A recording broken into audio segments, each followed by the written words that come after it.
hear you. You, Chan. Yeah. Give me a sec.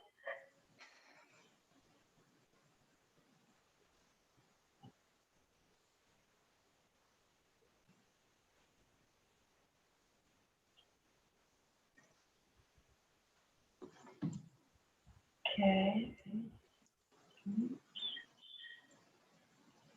So, now.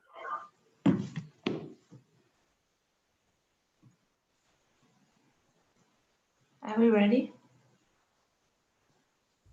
Yes, we are ready. We're ready. Okay.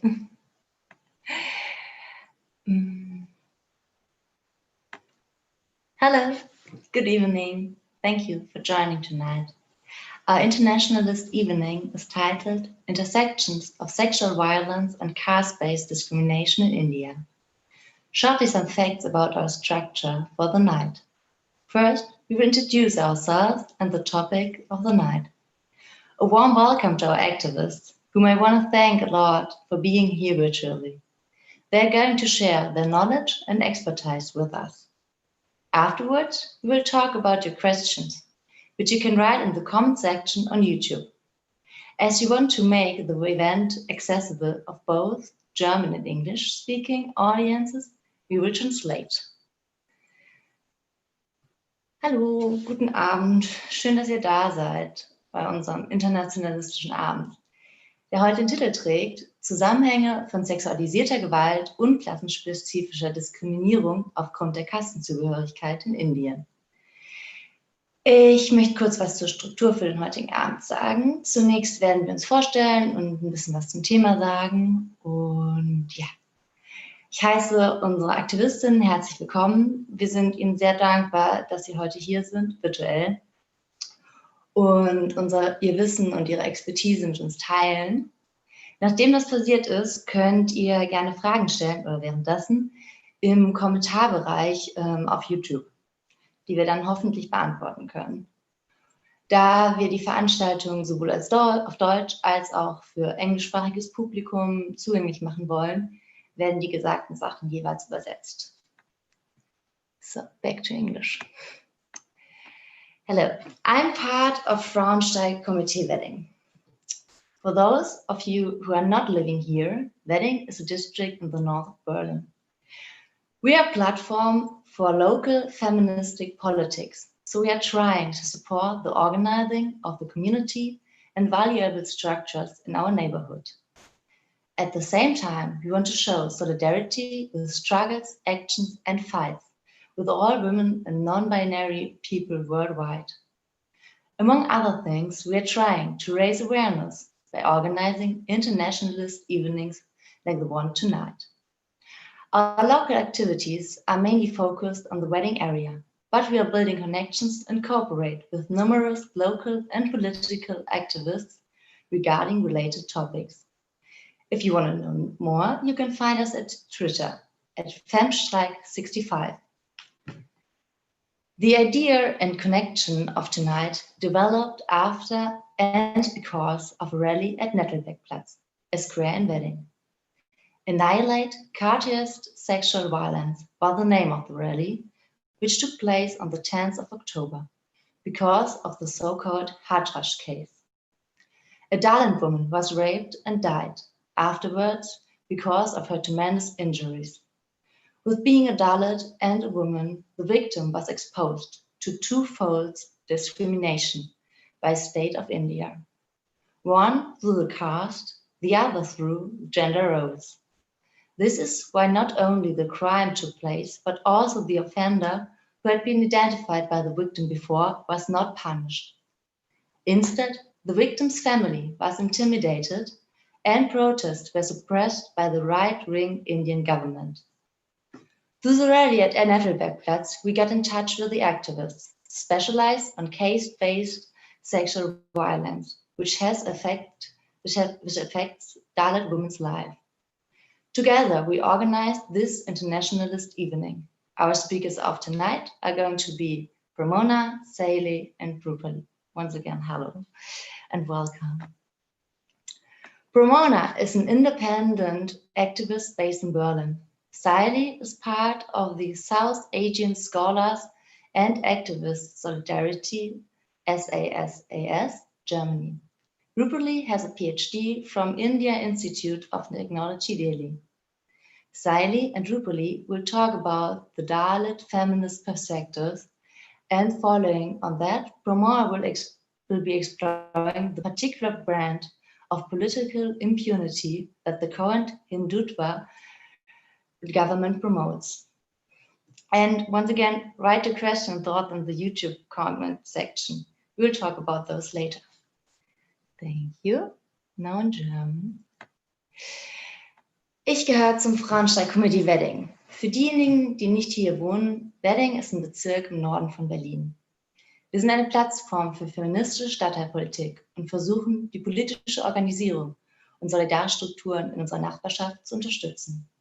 Gleichzeitig wollen wir uns mit Kämpfen und Aktionen mit allen Frauen und nicht-binären Menschen weltweit solidarisch zeigen. Unter anderem versuchen wir das über diese internationalistischen Abende, in denen wir informieren wollen, wie der heutige. Unsere lokalen Aktivitäten konzentrieren sich hauptsächlich auf den Bereich Wedding. Aber wir stehen auch in Verbindung mit anderen Aktivistinnen, die zu feministischen Themen arbeiten. Wenn ihr mehr wissen wollt, findet ihr uns auf Twitter, also das Frauenstreik-Komitee Wedding, beziehungsweise unter Femstreik65. Die Idee und Verbindung für den heutigen Abend entstand nach und wegen einer Kundgebung auf dem Nettelbergplatz, einem Platz im Wedding. Annihilate Cate's Sexual Violence, beziehungsweise Vernichtung kastenbezogene sexuelle Gewalt, hieß die Kundgebung, die am 10. Oktober wegen des sogenannten Hathrasch-Falls stattfand. Eine Dalit-Frau wurde vergewaltigt und starb anschließend an ihren Verletzungen. Als Dalit und Frau war das Opfer einer doppelten Diskriminierung durch den indischen Staat ausgesetzt. Einerseits aufgrund ihrer Kaste als Dalit bzw. Unberührbare und andererseits aufgrund ihres Geschlechts.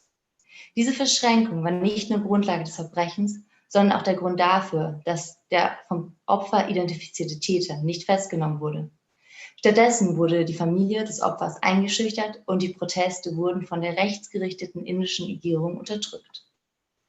Durch die Kundgebung auf dem Nettelbergplatz kamen wir in Kontakt mit den aus Indien stammenden Aktivistinnen, die sich mit kastenbasierter sexueller Gewalt beschäftigen. Gemeinsam haben wir den heutigen Internationalistischen Abend organisiert. Und unsere Referentinnen des Abends sind Pramod, Saili und Rupali. Pramod ist eine unabhängige Aktivistin, die in Berlin lebt. Saili ist Teil des South Asian Scholar and Activist Solidarity, South Asian Scholars and Activist Solidarity, SASS, in Deutschland. Rupali hat am Indian Institute of Technology in Delhi promoviert. Saili und Rupali werden uns eine feministische Perspektive der Dalit geben. Und im Anschluss wird Pramod die besondere Form der politischen Straflosigkeit aufzeigen, die im gegenwärtigen Hindutva-Regierung stattfindet bzw. befördert wird.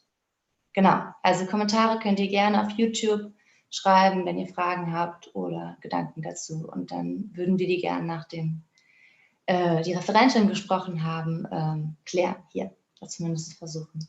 Vielen Dank. So, and I think the first one is going to be Rupali.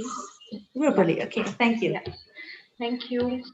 So, I'm gonna share the PPT.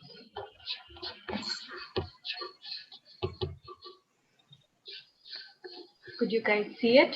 Oder? Is it visible? Yeah, we can see it. Okay, great. Maybe you should put it on. Hello, everyone. Sorry? You can put it on full screen. Okay, it's not yet. Oh my God. Is it not on full screen or? Yeah, just like that. Yeah, perfect. Click on there. Yeah, over here.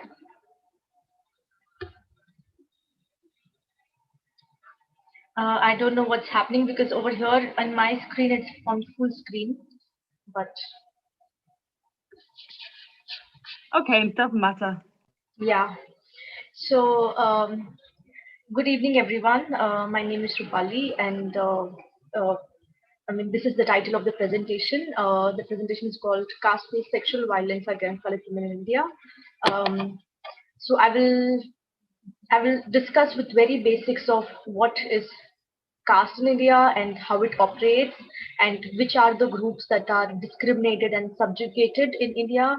And I have also included a German translation, which is in blue. And so I'm starting now. So the first question is, what is caste, and is it a social system like race? Because generally there is a tendency among people to mix caste and race together, or to see race and caste together, but there are several differences. Caste is based on endogamy. That means people from one community can only marry from people within that community and not outside that community or outside that caste. And if the marriage happens, then a lot of, like, there are punishments that are given to people of different castes. And the occupations are also hereditary. For example, if a person is a teacher, then they can only teach. And if a person is if a person is a scavenger, that means if they are cleaning road or streets, or if they are doing any kind of cleaning work, then they could only do that work.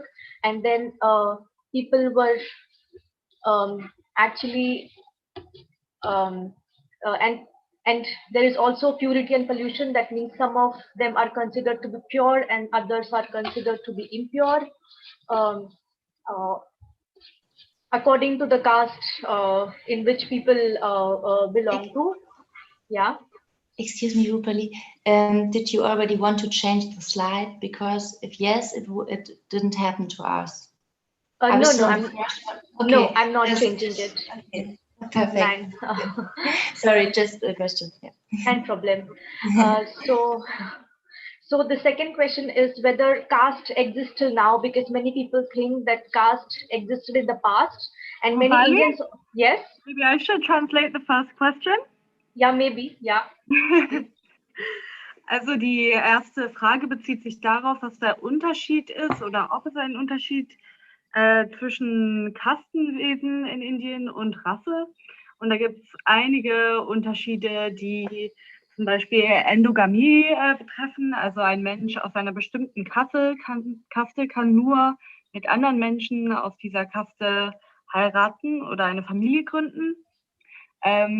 Zweitens gibt es eine beschäftigungsspezifische Kastenaufteilung. Also wenn du in einer Kaste bist, hast du auch eine bestimmte Arbeitsbeschäftigung zugeteilt. Und drittens gibt es bestimmte Umgänge, die sich zwischen den Kasten unterscheiden, wie die Menschen behandelt werden zum Beispiel. Dankeschön, Clara. So the second question is whether caste still exists in India or it existed in the past. So I will try to explain the presentation whether it still exists, and you will yourself see whether and in what shape does caste exist in India, and does it exist in India today. So this is a chart which is generally given on the Google, showing what are the hierarchies and the groups that are existing in a caste system. So on the topmost position, there are Brahmins, who are teachers and scholars and priests in the temples in India. The second position comes they are the Kshatriyas, who are actually the rurals or the warriors in the who are considered to be rurals and warriors. Third position is shared by it's called they are shopkeepers and merchants, or any agriculturists or landowners, and they are known as Vaishyas.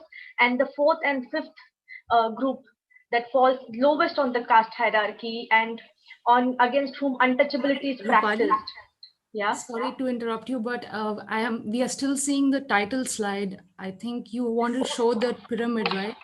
Yes, I don't know why is this happening. Yeah, now it's working. Yeah. Now it's Now it's perfect. working? Yeah, absolutely. Okay, I'm so sorry. You don't. I'm so sorry. Yeah, it's perfect. Thank you. Okay, so the first is are the Brahmins, the second are Kshatriyas, third are Vaishyas, and fourth and fifth community. They are the ones who against whom, I mean, they are the lowest in the caste hierarchy, and they work as laborers. But the fifth group, they fall outside the caste hierarchy, which is given in the Indian scriptures, the caste hierarchy which is described in the Indian scriptures. And the fourth group, they are called Atishudras, who are now known as Dalits, because this group, they politically and socially identify as Dalits, and they are the ones who perform most of the menial work for all the above other castes. So and Dalits are the group that we will be talking about today. Okay, also wir sehen hier eine Abbildung der Hierarchien der Kasten in Indien. Wir sehen die verschiedenen Kasten, die es gibt, und oben sind die Brahminen, die am höchsten stehen.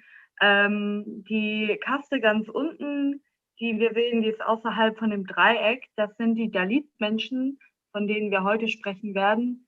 Das sind diejenigen, die in der indischen Gesellschaft quasi ganz unten gestellt sind, die nur bestimmte Arbeiten ausführen können. Genau. Und über die werden wir heute sprechen.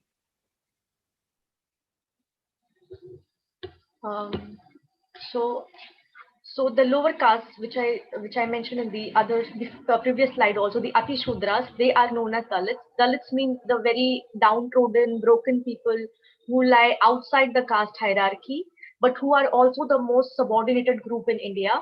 And as I previously mentioned, that untouchability is practiced against Dalits. Their houses are actually always outside the neighborhoods, and social and spatial segregation was practiced amongst them and against them, and they were not able to access common spaces like temples or shops, or even common water bodies like wells, even streets. And as I said, that previously said, that there was no there was no like they mainly had to do service menial work for other communities. And I have actually included a little bit of description of what I have mentioned in the previous in what I have said. Clara, would you like to translate it or read it out, oder? Ja, genau, das steht ja hier jetzt auch quasi in der Präsentation mit drin, die Übersetzung, aber im Groben dazu kommt eben, dass die Menschen, Dalit-Menschen, räumlich getrennt werden von den anderen Burden in Indien und nur die ganz niedersten Arbeiten ausführen durften. Genau, komplett abgeschieden von der Gesellschaft leben mussten und in einem rechtsfreien Raum lebten. And among this group also, among the group of Dalits, because we're talking about feminism here and we are part of a feminist group today. So Dalit women are doubly discriminated, as it was mentioned in the introduction. And these Dalit women, they had to do labor at the home as well as labor on the fields of the upper caste, because most India is still agriculture-based economy, and previously it was more agricultural-based economy. And as Dalit women, they mostly worked as laborers on the fields of the upper caste, or mainly provided, they mainly did perform menial kind of work in the houses or in the fields of the upper caste. Dalit women, because they were so vulnerable, because of the caste hierarchy, there were always cases of rape or harassment on the fields by the upper caste, and the Dalit men, they could not fight it out, because they were sharing the lowest position in the caste hierarchy. And on the other hand, upper caste women, the women of the other caste that fall on the upper side of the caste hierarchy, their access was limited till the house, and any interaction between them and Dalit men. On one hand, Dalit women were getting raped or were harassed on the fields, but on the other hand, there was no interaction of sexual or even social kind between between upper caste women and Dalit men. And even if there was any kind of interaction, then several severe punishments were given to Dalits and Dalit women. So I mean, and this whole structure was operated by upper caste men, because it was them who were enjoying power, and it was them who had most of the privileges in the caste hierarchy. Okay, also was wir hier feststellen können, ist eine doppelte Diskriminierung gegen Dalit-Frauen. Also nicht nur werden sie als Frauen, müssen sie Angst vor Vergewaltigung haben, aber auch dadurch, dass sie dieser Kaste angehören, steigt erheblich die Wahrscheinlichkeit, dass sie vergewaltigt werden konnten, im Vergleich zu Nicht-Dalit-Frauen, die meistens vor allem zu Hause gearbeitet haben und nicht rausgehen mussten und sich nicht auf die Felder begeben mussten, sind Dalit-Frauen viel mehr Gewalt ausgesetzt worden.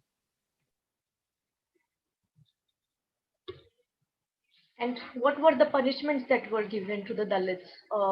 Punishments included, and these punishments were for very petty crime, like crossing the street, or moving when the upper caste person is moving from the same street, or not saying hello, or not greeting the upper caste person when a Dalit was passing. So punishments were for very petty crimes, and punishments included putting hot oil in the ears and mouths of Dalits, cutting their tongue, cutting off their limbs and hands, or thrusting iron nails in the mouth, and many such brutal punishments were given to the lower caste. Gegenüber Menschen aus der Dalit-Kaste gab es sehr hohe Bestrafungen für sehr, sehr geringe Strafmaßen.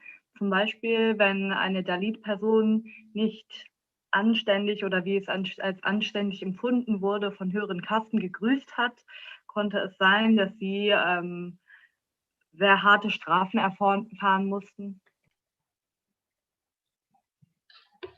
So could we say that these kind of brutalities, they were existing only in the past? Then that would be wrong, because Dalits are still engaged in most of the hereditary occupations. Like they are the ones who clean gutters in India, or who cleans sieving areas in India. And endogamy is still a norm, that people of two different castes, they cannot marry, and if they do marry, then they are punished by the village, or they are punished by the men of the community. Even people between two different religions, of two different religions, if they are getting married in India, it is still a difficulty. They still have to face societal pressure, and not only the couple, but also the families get involved, and even the families have to face the brutalities. And there we hear of such cases every day, where people between two different communities have got married, and or they have eloped from the village, and then 5 years down the line, the family has found them, and then they have killed the couple. Or I mean, such kind of realities are still existing in India.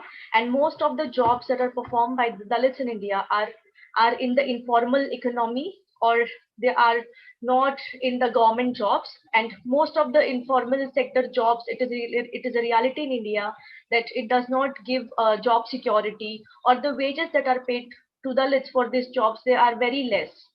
And although we have a lot of protective laws in India right now, but Dalits are still beaten up every day. They are still lynched by the upper caste men in public eye, publicly. And data shows that 10 Dalit women are raped every day.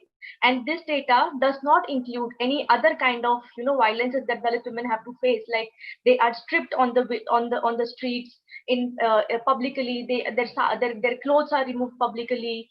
Then they are paraded from the village streets publicly, and this happens like in front of everyone. But not many people actually come to even court when any kind of case is filed in the court. Then there are no witnesses to such acts. But even though these acts are committed very publicly. Okay, obwohl es inzwischen juristisch geregelt ist, dass es eigentlich diese Unterschiede zwischen den Kasten nicht mehr geben sollte, bestehen immer noch riesige Unterschiede zwischen den Kasten. Es ist zum Beispiel immer noch nicht normal für Menschen aus der Dalit-Kaste, eine Beziehung oder eine Heirat mit Menschen von einer anderen Kaste einzugehen. Es gibt Fälle, wo die Angehörigen von den jeweiligen Menschen die Menschen umbringen, wenn sie eine solche Beziehung eingehen. Immer noch werden die gleichen, also sehr, sehr ähnliche Arbeitsverhältnisse für Dalit-Menschen bestehen.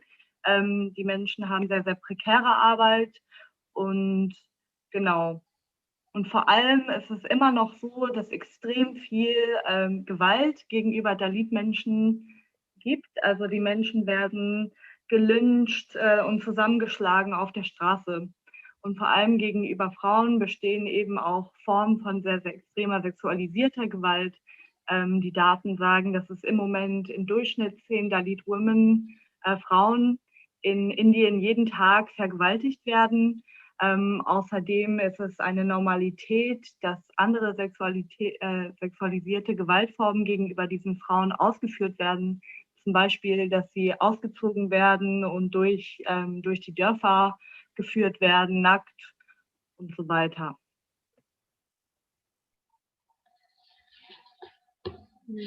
And there is an existing feminist movement in India. It's not so that feminist movement is not there, but then this feminist movement, because Dalits are mainly poor in India, and the Dalit feminist movement is very elite in nature because it took a very long time for Dalit women to enter into academia, to enter into feminist circles. I mean, they were there in the feminist circles, but then they did not share the position of the head of the organization, or they were mainly poor. So the feminist movement has remained elite and is mainly dominated by the upper caste women in India currently. And then there is also leftist movement in India, which is actually Indian leftist movement, which mainly focuses on class in India instead of focusing on caste, because it is, although most of the there is poverty in India, but most of the poor people are actually Dalits and the Shudra community people.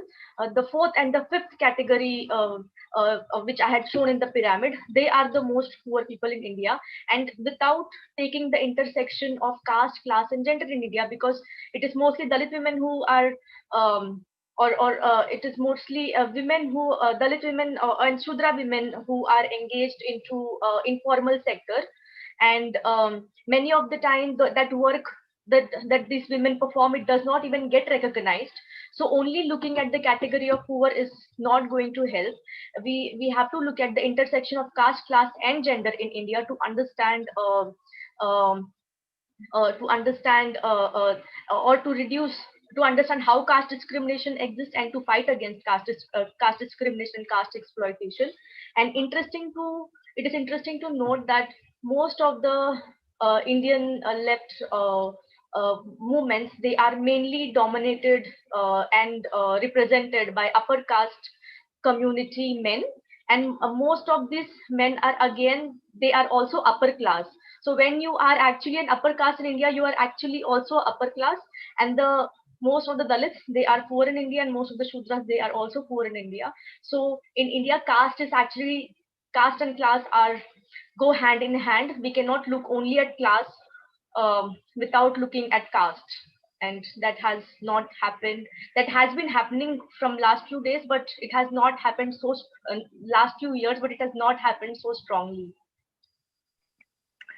Okay, was wir in Indien sehr stark beobachten können, ist, dass die feministische Bewegung zwar existiert, aber oftmals eine sehr Elite-Bewegung ist.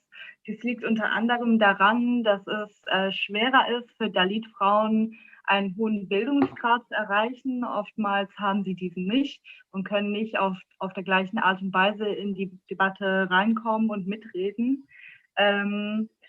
Außerdem wird in der indischen Linke oftmals viel mehr über Klasse gesprochen als über Kaste und über Armut und dabei wenig anerkannt, dass Klasse und Kaste und Armut in Indien Hand in Hand gehen und nicht trennbar sind.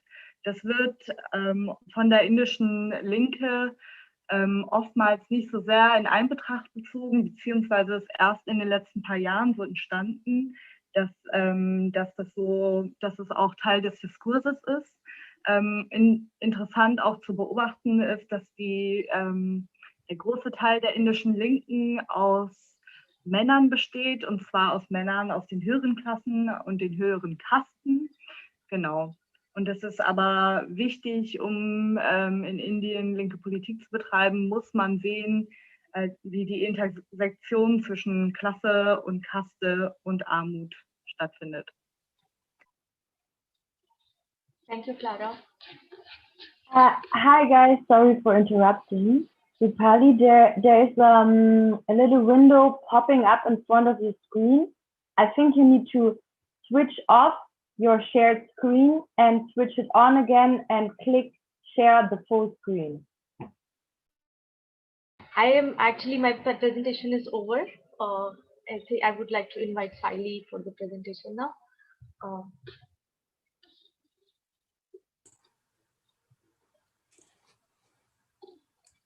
Okay, thank you, Rupali. I will just share my screen as well.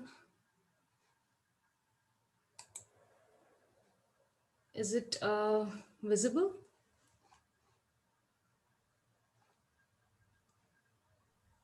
Yeah, it's visible. I'm not sure if you can make it the full screen, but now it's pretty perfect. Thank you. All right, great. So thank you very much, Rupali, for the very comprehensive introduction and an overview about how caste is basically embedded into the DNA of the Indian society. And if we want to look at any kind of left movements or how the society functions without understanding caste and the intersectionality of caste and gender and religion in India, we cannot really go further. So my part of the presentation is also continuing what Rupali introduced. And Clara, would you want to translate this part?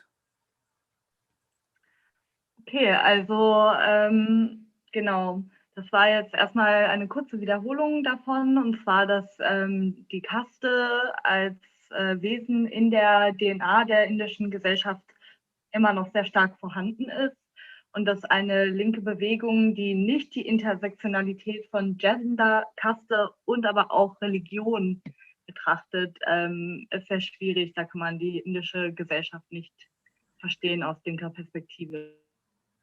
Thank you. So I would now like to talk about two specific cases that took place in India in two different parts. So one is Khairlanji in the western state of Maharashtra, and Hathras, which is in the north of India. So what happened in Khairlanji? It is on the 29th of September in 2006. I'm sorry, before I continue, I would just want to say that like a trigger warning, because some of the content is very disturbing. And if somebody, at this point, I would say maybe the person would then, it would be better if they join maybe some minutes later. Das würde ich kurz übersetzen. Also der Content, der jetzt kommt, ist sehr gewaltvoll. Das heißt, wenn jemand von euch ZuhörerInnen das Gefühl hat, davon getriggert werden zu können, dann könnt ihr gerne vielleicht ein paar Minuten später zurückkommen in den Livestream. Thank you. So exactly. So what happened in Khairlanji was on the 29th of September in the year of 2006, in a small little village in western Maharashtra, a Dalit woman who owned a small piece of land, like her and her family, which a dominant caste family wanted to encroach upon. And what she did was she fought back. She did not let them take over her land. And as a result, what followed was one of the most brutal forms of violence that we have seen in India. So the Dalit woman, her daughter and 2 sons were dragged from their house by a mob of upper caste men and women. They were paraded naked publicly. The women were raped and lynched, and their bodies were dumped outside the village. Yeah, Clara?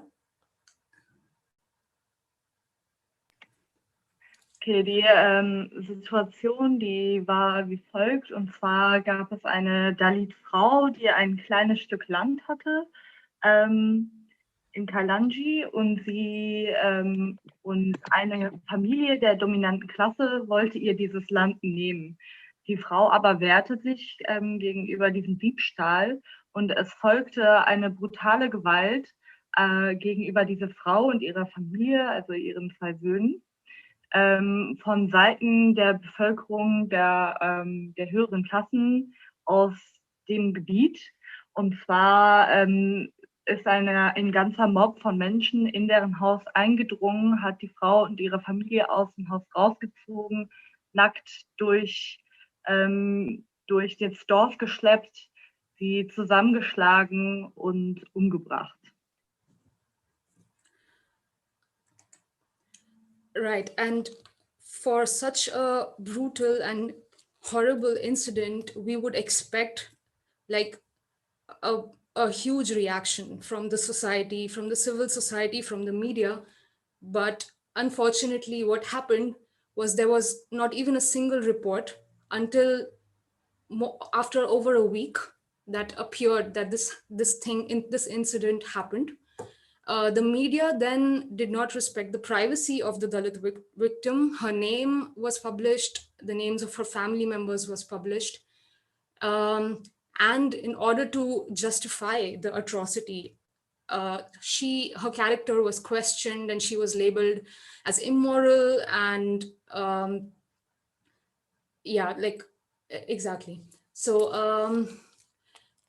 and the response from the police and the state was no different. In fact, a lot of the times the police, the people in higher ranks in the police also belong to the dominant castes, and they have their family networks in these villages. And often they would then delay, in this case, they delayed filing the case, the first information report. They tampered with the evidence and the testimonies of the victims, all in order to protect the perpetrators. And the survivors were mentally harassed and threatened. This trial, finally, this case went to court, and it took several years, over 10 years. And at the end, there was the lone survivor of the family member passed away tragically, and he couldn't see the justice being served because the accused were let off very easy.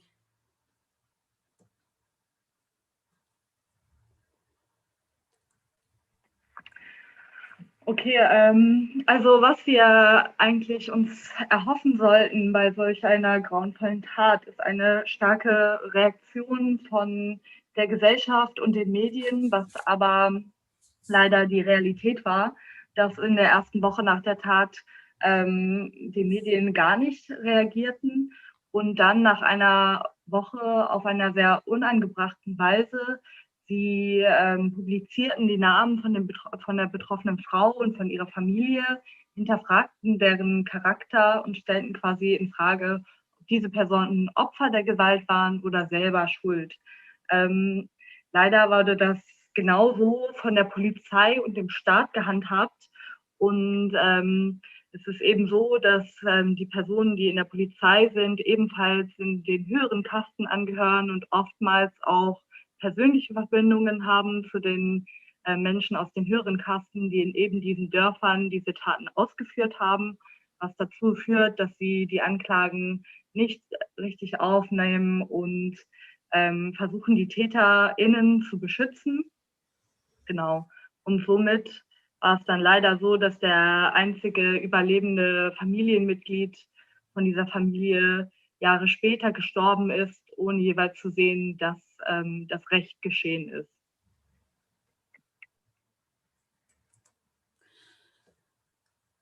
So this is, if we compare this incident of Khair Lanji to the very famous case of the Delhi gang rape, which got global attention, and there were huge conversations about rape in India, we see a big difference, because the woman in the Delhi rape case belonged to an upper caste, and she was an urban educated woman. So we see this big difference in how the media portrayed the victim. So in the case of the Delhi gang rape, the victim was her privacy was protected.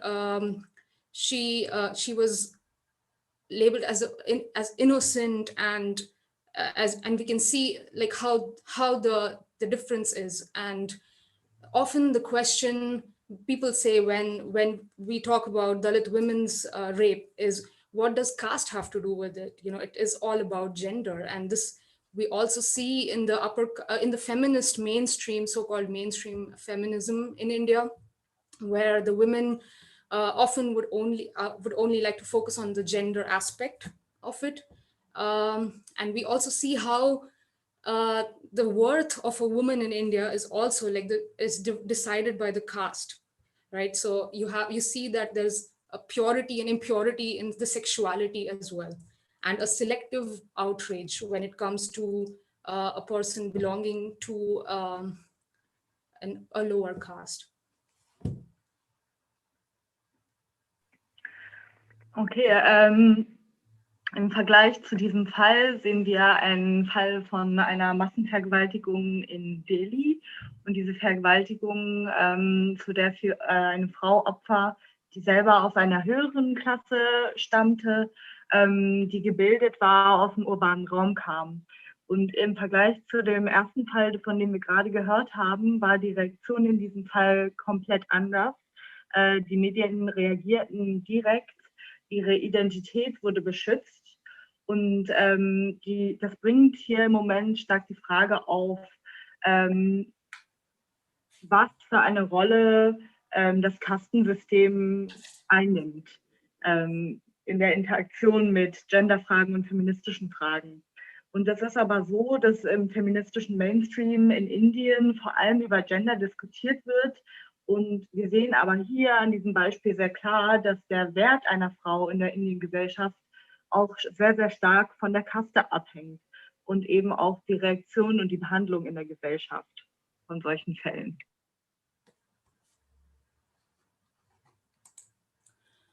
Now, coming to 2020, to the Hathras case, as we see that nothing really has changed. We see the same circle, the same culture of impunity, the same reasons. The moment a Dalit woman asserts herself or is showing any kind of mobility, or if the upper caste people want to show their dominance, they use sexual violence against Dalit women as a tool, as a weapon. So in the Hathras case as well, a 19-year-old Dalit girl, she had been with her mother to collect some fodder in the fields, which belonged to an upper caste family. She was kidnapped, raped, and suffered severe wounds, after which she was admitted to the hospital. Before she tragically passed away, she named her accused, and yet the police did not file any reports. So we see the same patterns that we saw in Khair Lanji. In fact, in this case, they also burnt the victim's body in the middle of the night, like at 2 a.m., without the consent of her family. So actually, her family was barricaded in their house while the police took this step. And this time, the Dalit community, like it's really, it's like we are fed up with this culture, with this constant rape, Hindu caste rape culture. And there were huge protests across the country, which finally put pressure on the state of Uttar Pradesh, where this village is. And finally, the police took some action. But what further happened afterwards was that a lot of demonstrators and protesters, they were arrested. They were charged with this colonial era law we have, which is called the UAPA, under which you can be imprisoned for up to 180 days without charges if the government thinks you are a threat to national security. And they often use this on activists and journalists.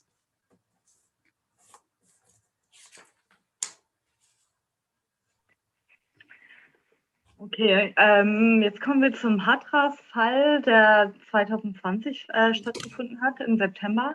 Und hier sehen wir, dass sich gar nichts verändert hatte, dass es die gleiche Kultur der Ungestraftheit gab gegenüber den Tätern und dass es so nach wie vor so ist, sobald sich eine Dalit-Frau wehren möchte, wird sexualisierte Gewalt ihr gegenüber als Waffe benutzt. In diesem Fall war es so, dass ein Mädchen im Feld massenvergewaltigt wurde, geschlagen wurde und einige Wochen später an den Verletzungen, die sie dort erlitten hat, im Krankenhaus gestorben ist. Im Krankenhaus, bevor sie gestorben ist, hat sie die Täter namentlich genannt, aber es wurde trotzdem von der Polizei kein Fall aufgenommen. Und hier gab es eine riesige Reaktion in Form von Demonstrationen, die über ganz Indien stattfanden, riesige Proteste, was letztendlich dazu führte, dass es doch eine polizeiliche Reaktion gab. Aber andererseits kam es auch dazu, dass viele Protestierende von der Polizei eingeknastet wurden nach einem alten kolonialen Recht, wonach sie für bis zu 180 Tage weggesperrt werden können, wenn sie als Gefahr für die nationale Sicherheit eingestuft werden. Und das ist dann mit sehr, sehr vielen Protestierenden und Aktivistinnen in diesem Kontext passiert. Thank you. So from Khairlanji to Hathras, after years and years of this, like Rupali mentioned, the statistics that every day 10 Dalit women are raped, which begs the question, aren't we women too? How long will this culture of Hindu supremacist caste rape continue and with full impunity?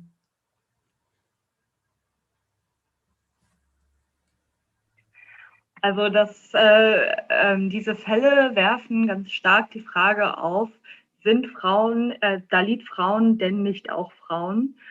Genau, und wie lang wird es denn so weitergehen, dass die Täter unbestraft werden und dass Dalit-Frauen keinen Zugang zu Recht haben in Indien?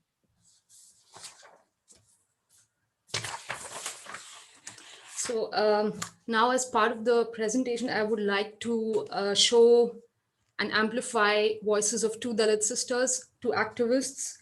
So I would have to actually, put on the video. So for the first video is from Savita Ali. She is a lawyer, activist, and the core member of the movement Dalit Women Fight. Genau, ich werde jetzt die Videos von zwei Dalit-Frauen zeigen. Und das erste Video ist von Savita Ali, das ist eine Juristin, eine Dalit-Aktivistin.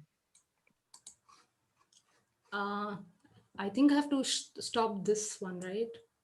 This, yeah, I think so. Okay.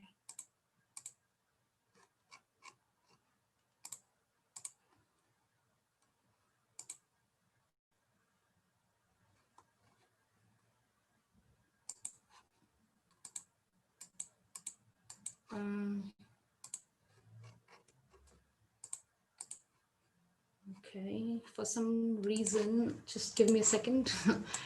I can't seem to see the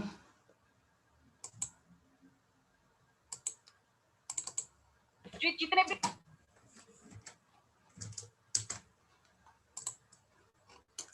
no, not yet. Yes, okay. Is it visible? The video? Yeah, it's visible. Yeah. हमारे fundamental rights हैं, हमारे article 14 से लेके हमारे article 32 तक जितने भी सारे आर्टिकल्स का पूरी तरह से हनन हुआ है वहां पे, वो हम लोग देख सकते हैं किस तरह से, मतलब जो कानून बनाने वाले हैं उन्हीं लोगों ने कानून की धज्जियां उड़ाई हैं।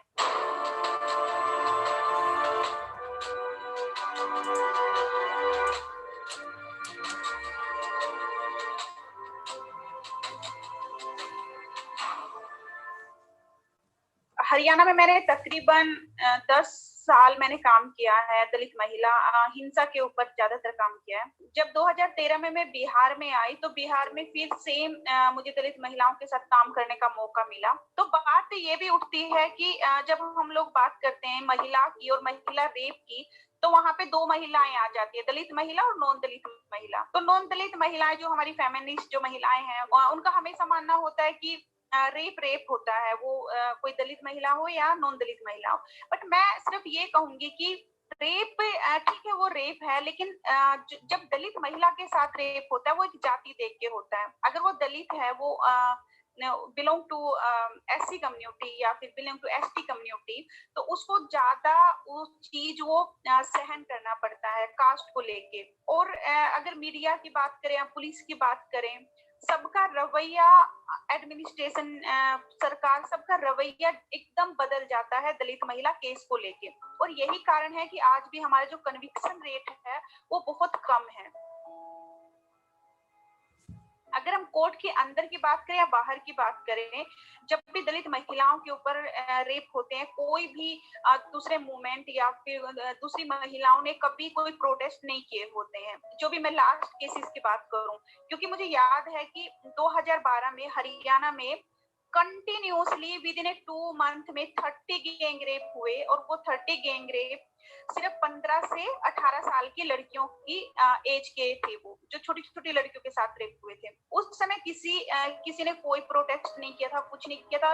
और सडनली जब निर्भया केस आया तो पूरी दुनिया सड़कों पे आ गई थी। तो सबसे बड़ा क्वेश्चन वहां पे भी उठ रहा था, हरियाणा जो कि दिल्ली के बहुत नजदीक भी है, वहां पे 1-2 महीने के अंदर अंदर 30 गैंग रेप होते हैं। वो 30 गैंग रेप का मैंने खुद फैक्ट फाइंडिंग किया टीम के साथ मिलके। उसके बाद जब एक निर्भया का केस होता है, पूरी दुनिया आ जाती है, तो वो भेदभाव जो है, वो जो डिस्क्रिमिनेशन हम कहेंगे, जो मीडिया करती है, जो सरकार करती है, जो प्रशासन करते हैं, लोग करते हैं, तो वो एकदम साफ साफ दिखता है। तो फिर वो जो दलित मूवमेंट है, जो दलित महिला आंदोलन है, या जो दलित महिलाएं हैं, वो क्यों नहीं बोलेंगी कि उनके साथ भेदभाव होता है हर स्तर पे। रही अब केसेस के बाद जो पैटर्न अभी चल गए, गैंग रेप का एक पैटर्न चला है, उसके बाद सीधा उनको मर्डर कर देते हैं, और वो चीजें बिहार में भी है। बिहार में गैंग रेप के साथ साथ डायन प्रथा का भी बहुत बड़ा चलन है कि उनको डायन बोल के उनको पूरे गांव में नंगा करके घुमाया जाता है, उनके बाल काटे जाते हैं, उनको मारा पीटा जाता है, पेड़ पे बांध के उनके साथ बहुत बुरा सुलूक किया जाता है। सरकार और एडमिनिस्ट्रेशन सिर्फ तमाशा देखते हैं। जैसे मैंने बताया, मैं पेशे से एडवोकेट भी हूँ, और जब हम लोग कोर्ट के अंदर देखते हैं कि जो जज का जो रवैया होता है दलित और वो भी विक्टिम, सामूहिक बलात्कार या बलात्कार की जो विक्टिम होती है, उनके जरिए जो भी हमारे है कि पॉक्सो में है या फिर आईपीसी डिफाइन करता है कि हमको कैसे स्टेटमेंट लेना है, लेकिन कोर्ट में क्या होता है कि प्रोसीडिंग एकदम डिफरेंट होती है। यहाँ पे जो जज के जो वर्डिंग है वो बहुत अजीबोगरीब होते हैं, लाइक वो तुम्हारे साथ क्या हुआ, कैसे हुआ। तो वो जो चीजें हैं वो कोर्ट के अंदर भी जो एक लड़की को सेफ्टी, सिक्योरिटी और इमोशंस के साथ जो बात होनी चाहिए वो बिल्कुल नहीं हो पाती है। जो उसके साथ केस हुआ उसको कैसे वो डिफाइन कर सकती है।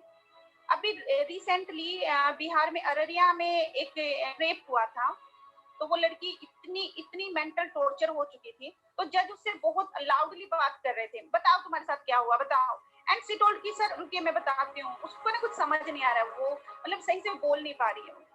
तो वहां पे जो 2 हमारी एक्टिविस्ट लड़कियां हैं, तन्मय और कल्याणी, वो काफी फेमस अभी हुआ था, तो उन लोगों ने रिक्वेस्ट की जज से कि सर आप इस लैंग्वेज में इस तरह से आप बात मत कीजिए, आप थोड़ा अच्छे से बोलिए और इसको टाइम दीजिए ताकि वो अच्छे से बता सके। तो जज ने उसी टाइम क्या किया कि तीनों को जेल भेज दिया उसने कि आप लोगों ने कानूनी प्रक्रिया में बाधा डाला है तो आप लोग जेल जाइए। तो यहाँ पे बहुत अलग है कि सर्वाइवर जेल में रहते हैं और जो हमारे अक्यूज है वो बाहर खुले में मस्ती में घूमते हैं, क्योंकि अब ये समझ में आया है कि अपराधी भी वही है, जज भी वही है, वकील भी वही है, सब कुछ वही लोग करने वाले हैं, सरकार भी उन्हीं का है। तो हम न्याय की उम्मीद किससे रख सकते हैं, क्योंकि हमारे लिए वहां पे कुछ नहीं है, और जहाँ पे हमारे लिए कुछ नहीं है वहां पे लड़ाई और ज्यादा मुश्किल होती है और उसको बहुत मजबूती के साथ मुझे लगता है कि लड़ने की जरूरत है और लड़ना पड़ेगा, तब जाके हम एक जस्टिस तक हम पहुंच सकते हैं।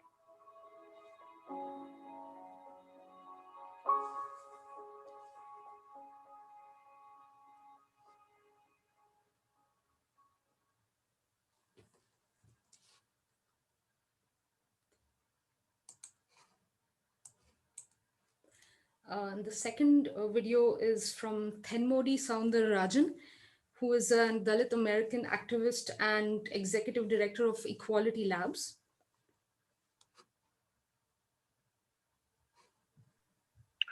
Die zweite Aktivistin heißt Tenmo, die Soundararajan, und sie ist eine amerikanische indische Aktivistin und Direktorin von, could you say that again?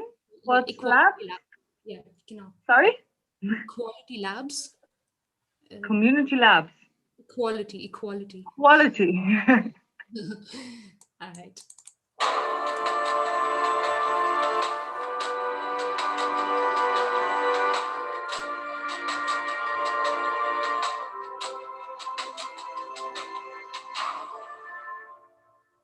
I think one of the things I think that is so crucial for us to reckon with as a society and as a global community dedicated to eradicating gender-based violence is that India's culture of caste is a culture of rape.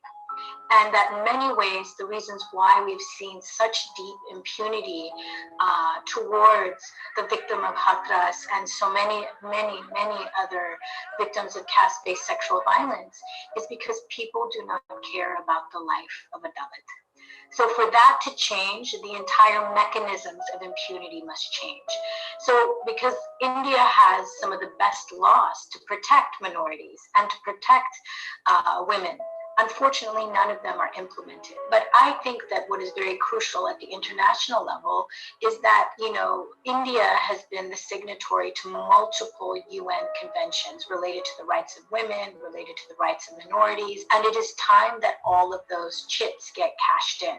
And we need the UN to basically issue to India, you know, a recommendation through its various mechanisms to ask for concrete sets of plans with deliverable timelines to implement the existing laws to protect Dalit women from caste-based sexual violence and ensure access of justice to survivors and victims and families. I also think that we need to see the National Human Rights Commission of India, which was established in conformity with the Paris principles related to human rights, to find out what caused the delay in the filing of the FIR with relationship to the Hathras victim. Because to me, there is no democracy in the world that would say that it is appropriate for the state to forcibly cremate the body of a rape victim against the wishes of her family. That only happens in lawless lands. And if we were to say the name of every single victim of caste-based sexual violence, we would still be sitting here till the end of my lifetime. So to honor those who have passed, we need to fight to end the culture of rape, which is the culture of caste in India. And in many ways, every time Dalits and caste-oppressed people fight for our rights, all women end up benefiting. And it's so painful that this attack happened on the same day as the Karlanji attack. The same day. Because it's a reminder for our community that nothing has changed when it comes to how cheap a Dalit life is in terms of the economy of caste apartheid. And that changes when, you know, dominant caste people start to understand their complicity and disrupt their networks of privilege, you know, completely. We have seen dominant caste women let down Dalit movements for justice for many decades. And in many ways, oftentimes when dominant caste women's movements try to enter these conversations, they take up too much space. They try to own and pivot the conversation to their own agendas. And most crucially, they try to decenter caste in the conversation to focus on gender solely. None of that is going to free our people, because it is not in our interest to create an environment where dominant caste women are free and we still exist in caste apartheid. Because if we were going to be freed by dominant caste women, wouldn't we have been freed by them already? Right? They have created an excellent environment where they can talk about their own liberation, but who is still cleaning their clothes? Who is still making and getting their food? Who is still being raped in the fields by their men? That is our women. That is our people. This is why we cannot have half measures in eradicating a culture of rape. We need to have a full, honest truth to the core, disgusting cancer that caste is, and just release it. Nobody wants this. Who wants to live in a society where a victim's body is burned while her family is barricaded in a freaking house? That is caste apartheid. Is that a democracy in 2020? That's why my call to dominant caste women's movements is that it's not too late. You can actually learn from the intersectional texts that you consume in the global north and learn from what white women have been forced to do as, BIPOC leaders have said, we need you to be allies. This is not your journey to lead. We need space, we need time to develop strategy, and we are going to run and own this movement. This is not your movement to take over. This is not your time to, pivot and turn away from the vital conversations we need to have. This is your time to just listen. I also think there needs to be an impartial and independent inquiry into this case and ensure that the Hathras victim's family is given the appropriate level of security. Because at this point, given the lawlessness that we see in UP, I am very concerned about whether or not members of those families will be assassinated.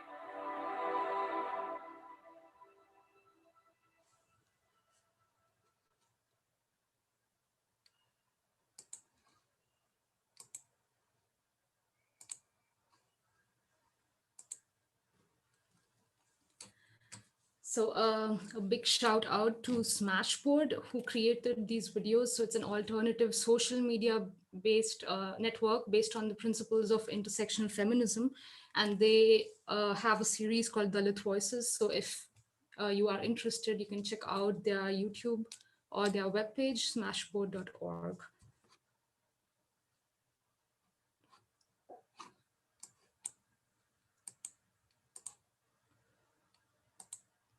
Clara, would you like to translate this part? Also ein großes Dankeschön an Smashboard. Das ist eine Vereinigung von Dalit Frauen, die international in den sozialen Medien Aufmerksamkeit erkämpfen für die Problematik von Dalit Frauen. Und wenn ihr euch dafür interessiert, dann könnt ihr auch in den sozialen Medien mehr dazu finden. Es gibt viele Videos, könnt ihr euch alle anschauen. Okay, thank you very much. That concludes my part of the presentation, and I would like to invite Promona to continue. Thank you. Vielen Dank, das beendet jetzt meine Präsentation. Ich würde jetzt Promona einladen, weiterzumachen. Hello, everyone. Thank you very much, Saili, Rupali. Thank you very much for both your presentations and for outlining and going very much straight into the heart of the matter. I do not have a PowerPoint presentation. I'll be speaking and I'll be reading out from something that I've written. So in case I'm going very fast, Clara, I would request you to just maybe interrupt me. Firstly, thank you to Women's Strike Committee Wedding for organizing this talk and all the work that all of you have put into making this event happen. Thank you to all the feminist activist comrades for showing up and giving your solidarity at the protest for justice for the Hathras rape victim and their family at Nettelbeckplatz. My name is Pramona. I'm a student, cultural producer, and activist from India. I live in Berlin. I am here in the capacity of allyship, as I have never faced caste-based discrimination in my life because I belong to an upper caste. I shall try today to communicate the urgency in allying gender justice activism, LGBTQI activism, and other forms of social and political justice activism in India with anti-caste activism in order to fight the country's hard turn to fascist Hindu supremacist politics in current times. Clara?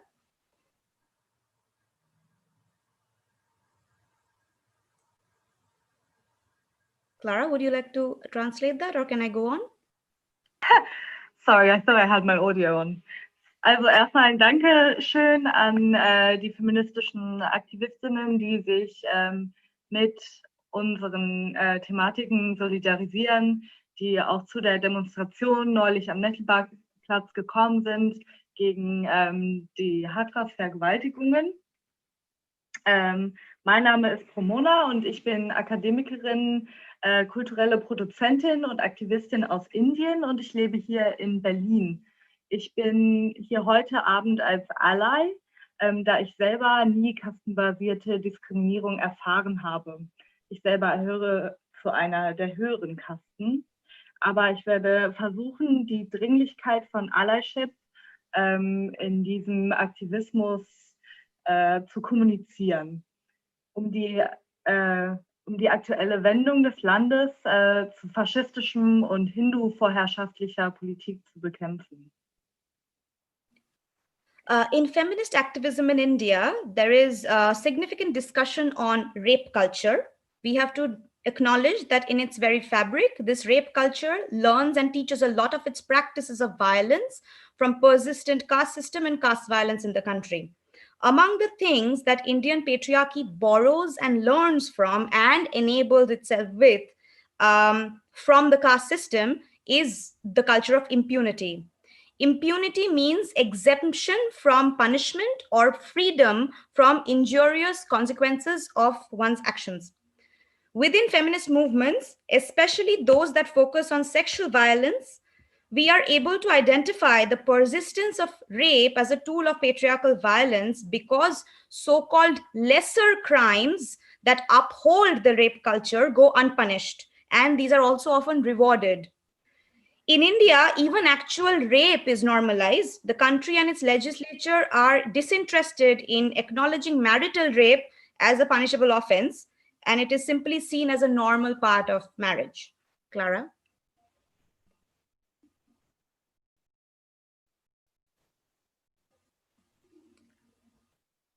Clara? Wieder aus, Clara.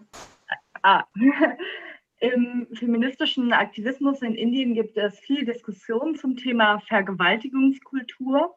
Und wir müssen sehen, dass diese Vergewaltigungskultur in seinem Wesen viele Praktiken aus dem Kastensystem und der Kastengewalt nimmt und auch so weitergibt. Und es sind in Indien nicht zwei unterschiedliche Gewaltsysteme, sondern eine und dieselbe Oberkasten-Vergewaltigungskultur. Genau. Und eine der wichtigen Konzepte, die wir hier sehen, oder eine der größten Probleme, ist das Problem der Straflosigkeit. Das heißt, dass viele sexualisierte Straftaten nicht verfolgt werden. Und wir sehen hier vor allem, dass sogenannte kleinere Taten sexualisierter Gewalt komplett ignoriert werden oder sogar gefördert werden, wie zum Beispiel Übergriffigkeit auf der Straße als harmlos gesehen wird. Genau. Und in Indien ist es zum Beispiel auch noch so, dass eine Vergewaltigung in der Ehe nicht als Vergewaltigung anerkannt wird. Also es gibt da noch sehr viele sexuelle Strafen, sexualisierte Straftaten, die genau, unbestraft davon kommen.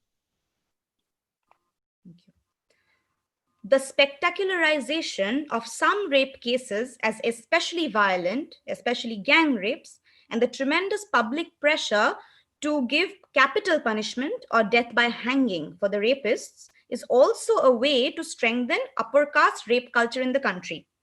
This results in a series of challenges for gender justice, such as number one, the inevitable valuing of upper caste and upper class rape survivors and rape victims at the cost of Dalit survivors and victims whose narratives and struggles are silenced and marginalized.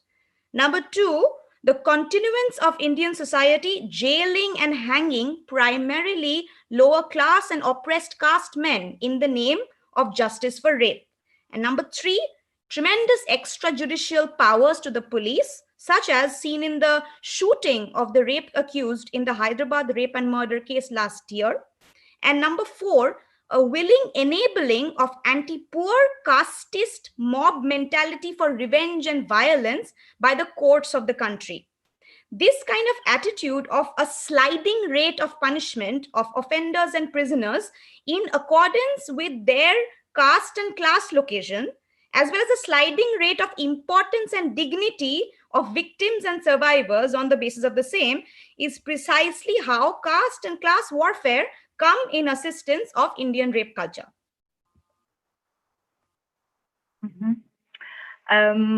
Also was wir hier sehen, ist eine unterschiedliche Bewertung von den Survivors, von den Überlebenden, von unterschiedlichen Klassen, die sexualisierter Gewalt zum Opfer gefallen sind. Was wir hier auch sehen, ist eine unterschiedliche Bestrafung von Tätern oder Angeklagten, je nachdem, aus welcher Kaste sie kommen. Das heißt, eine viel, viel häufiger vorkommende Todesstrafe gegenüber Männern aus den geringeren Kasten im Vergleich zu einer Straffreiheit von Männern aus den höheren Kasten nach Vergewaltigungen. Und wir sehen auch, dass die Polizei in diesen Fällen viel zu viel Macht ausübt, ohne im Rahmen des Rechtes zu sein, ohne davor vor Gericht gegangen zu sein, zum Beispiel indem sie Männer erschießen, denen eine Vergewaltigung vorgeworfen wird. Und was wir hier sehen, ist eine Gradierung in der Bestrafung und auch der Würde von den Menschen, je nachdem, aus welcher Kaste sie kommen.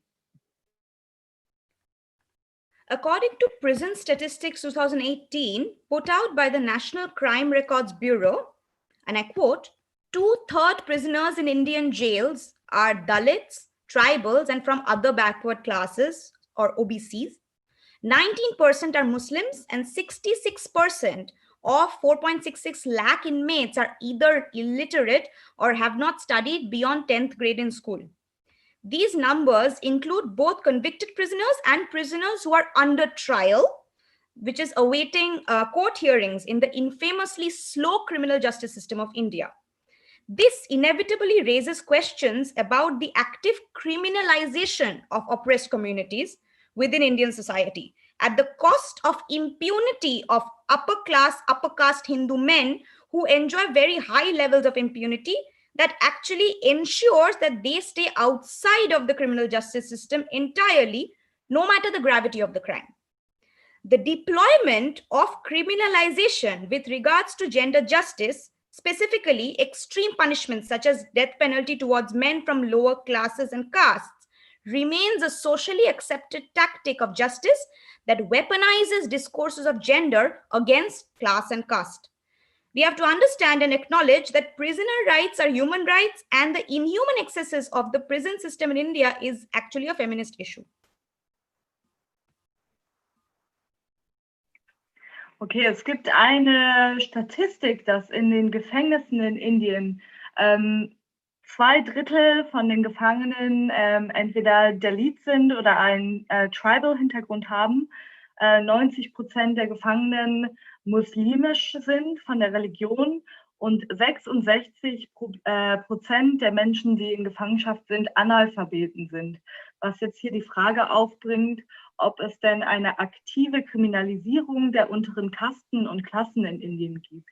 Und das sieht man in einem großen Widerspruch zu der Straflosigkeit der Männer aus den höheren Kasten. Und wir sehen hier außerdem, dass die Achsen von Genderproblemen in Vergewaltigung und Gewalt gegen Frauen gegenüber der Achse von Klasse und Kaste ausgespielt werden. Also es ist dann so, dass vor allem Männer aus den unteren Klassen und Kasten verantwortlich gemacht werden für die Gewalt, die gegenüber Frauen ausgeführt wird. In the present scenario of India today, an extremely important structural basis works to uphold the culture of impunity behind gendered violence. It is the extreme threat of having a ruling party, the BJP, and its radical right brother organization, the RSS, two openly anti-Muslim, Hindu upper caste supremacist organizations having almost total control of India's democratic functions and social fabric. Their existence in India is historic, and in no way should their coming to power be seen as an accident. However, by being in government since 2014, Prime Minister Narendra Modi, Home Minister Amit Shah, and everyone down to our own uncles on our WhatsApp family groups have arm twisted, forced, and steamrolled every possible tenet of rule of law, constitution, and democratic functioning. Within their right-wing Hindu supremacist political vision, there is a concept called Akhand Bharat, which is a false image of united India that claims to be the pure past of the country, the pure Sanskrit past of the country before the country saw unwelcome invasions by Muslims or British. And this is a totally wrong and faulty historical revisionism. In this idea of Akhand Bharat, there is a promise of upholding the caste system, because ultimately a Hindu identity is centered around caste purity and practicing of casteism and untouchability, endogamy, and the other tenets that Rupali pointed out.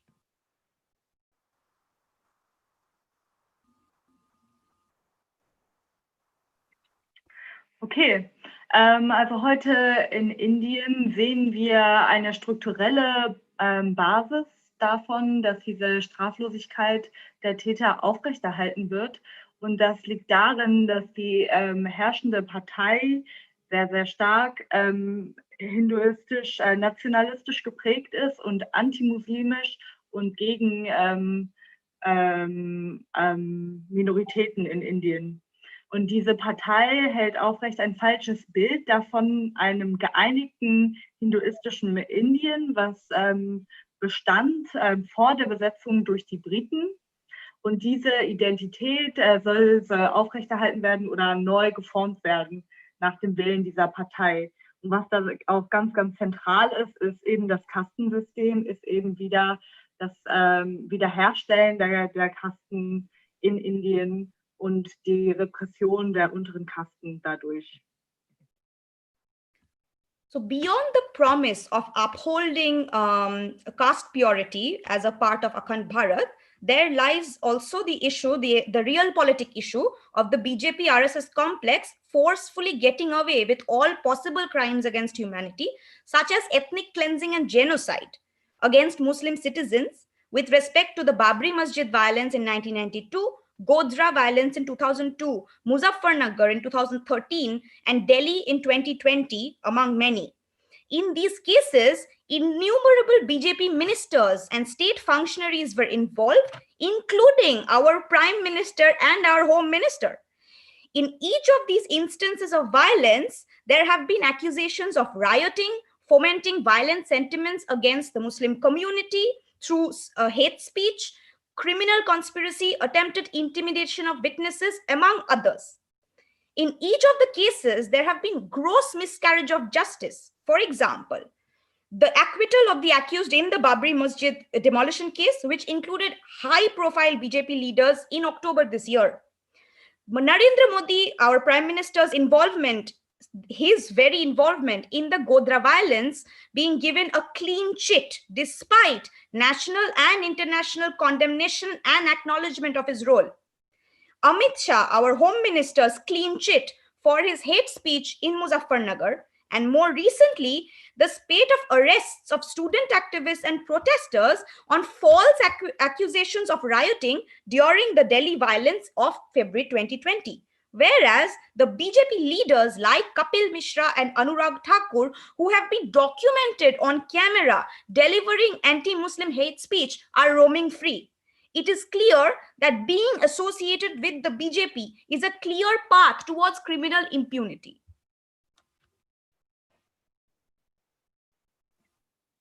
Also die herrschende Partei ist auch direkt involviert mit ethnischer Säuberung und Genozid gewesen, in vielen Fällen von Gewalt gegenüber der muslimischen Population in Indien. Der Prime Minister und der Home Minister haben beide Hassreden angewendet gegenüber diesen Minoritäten. Und darin sehen wir, wie die Menschen, die oben in der Gesellschaft sind und die in der Politik mitspielen, eben eine Straffreiheit genießen und Gewalt gegenüber Minoritäten ausführen können. Wir sehen außerdem, dass es eine Festnahme gibt von Aktivistinnen und protestierenden Menschen, die sich gegenüber diesen Missverhältnissen aufstellen möchten. Es ist einfach klar, dass für Menschen in dieser Partei eine Straflosigkeit naheliegt, selbst wenn sie offensichtlich teilhaben an der Gewalt. The clear anti-minority approach of the Hindu right-wing government is supplemented by Prime Minister Modi's furious PR work internationally and the relative silence around massive human rights violations in the so-called world's largest democracy by a party whose founders openly wrote about their admiration for Hitler, Mussolini, and fascist ideologies of the 20th century. The general international apathy towards these massive human rights violations in India is due to many reasons, such as India is not a white, rich first world country, and the Hindu right has successfully done a massive amount of culture washing through soft power exports like yoga, hack spirituality, vegetarianism, and also there is a significant role of upper class Indian diaspora in enabling, normalizing, and maintaining Islamophobia, casteism, and Indian patriarchy abroad. It is a matter of principle for activist organizations working on human rights issues to take cognizance of the gravity of the situation, educate themselves, and openly take a position against the BJP government and its politics, something that activists in India are doing at an extremely high personal cost. Also was wir hier sehen, ist eine sehr offensichtliche Politik gegenüber den Minoritäten von der Hindu-rechten Government.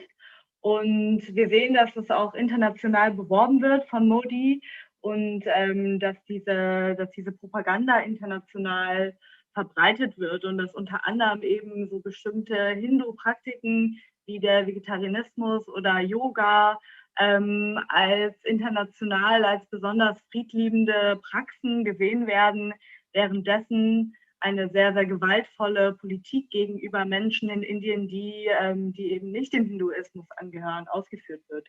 Und das ist ein Zusammenspiel, der global eben macht, dass oft weggeschaut wird von den Schattenseiten dieser hindu-nationalistischen Politik.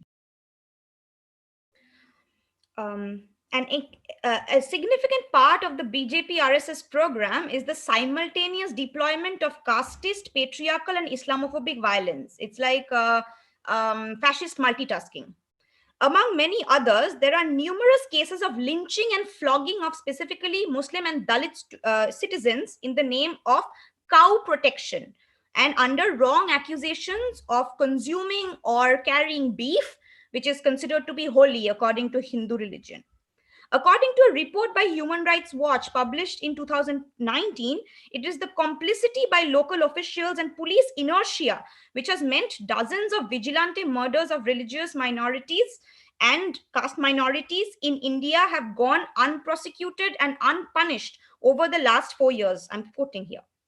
The track record of impunity is, which comes from cow vigilantism, is upheld in cases of violence against women and girls. Members of BJP, state functionaries, as well as local party workers have literally protested for the rapists and against the victims and survivors in at least 3, if not more, recent rape cases, each of which had victims from Dalit, oppressed caste, or Muslim or tribal communities, such as Unnao rape case in 2017, Katua rape case in 2018, and of course, Hathras that we spoke about. The accused and their supporters from upper caste communities and BJP support base have numerous times alluded to the so-called loose morals of Dalit women, as Saili pointed out, done several rounds of public victim blaming, attempted to and succeeded in murdering and intimidating rape survivors, key witnesses in the case, rape survivor families, and openly threatened with murder anti-caste activists and gender justice activists who have tried to intervene. This is only made possible by the fact that the rape accused were members of the party, members of the upper caste, and were absolutely sure of their impunity and support from the police, the local government, and in extension, the national political class. This goes on to show the various frontiers of war that gender justice activists need to fight on in order to dismantle upper caste rape culture in India at the moment. Okay, also wir sehen hier zum Beispiel einige Fälle davon, wie Muslim- und Dalit-Menschen in Indien im Namen der sogenannten Kuhbeschützung umgebracht werden unter der Anklage, dass sie Beef gegessen haben, was als heilig gesehen wird von der Hindu-Religion. Wir sehen, dass es hier eine Mittäterschaft gibt der Polizei und eine Trägheit in der Reaktion auf diese Fälle, was bedeutet, dass es eben möglich wird, bestimmte Minoritäten in Indien komplett straflos zu bestrafen. Also genau. Die Menschen, die selber in der BJP-Partei sind, also die staatlichen Funktionäre und auch die lokalen ParteiarbeiterInnen, haben also protestiert für die Vergewaltiger in bestimmten Fällen und gegen die Opfer von Vergewaltigungen. Also die protestieren dafür, dass Vergewaltiger freigelassen werden. Das ist in mehr als 3 Fällen passiert in den letzten Jahren. Genau. Es wird im Gegensatz dazu oft davon gesprochen, wie diese Dalit-Frauen selber schuld seien, weil sie schwachen Charakter haben oder schwache Moral. Und es wird publik gemacht, also in der Öffentlichkeit werden diese Frauen für ihre Vergewaltigungen verantwortlich gemacht. Genau. Und was wir hier immer wieder sehen, ist, dass die angeklagten Personen, die Vergewaltiger eben aus den oberen Klassen selber stammten oder sogar aus der Partei kamen, die waren sich absolut sicher, dass sie keine Strafe erleben müssen und dass sie straffrei bleiben können. Nur so konnten sie so agieren. And I'll just make the last point. It is often the case that feminist activists and thinkers from upper castes, like myself, who are in very large numbers in positions of power within academia and public discourse, are not interested in examining their own complicity in patriarchal and casteist oppression.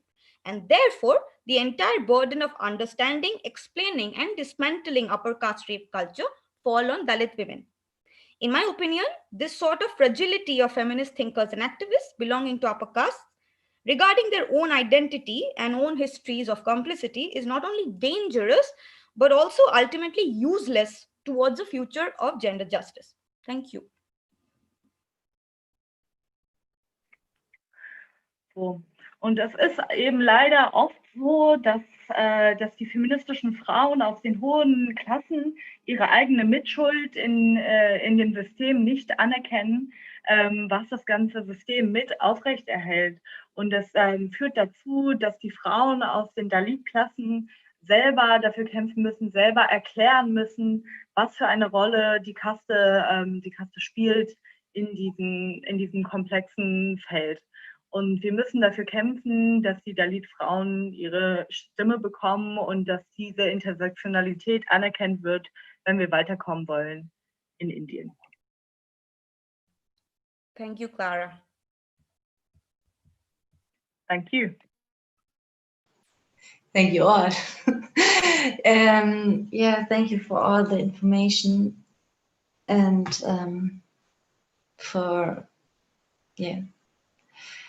to share your expertise with us. Yeah, I just wanted to mention that our YouTube live stream, or the video material will be online just for a limited time.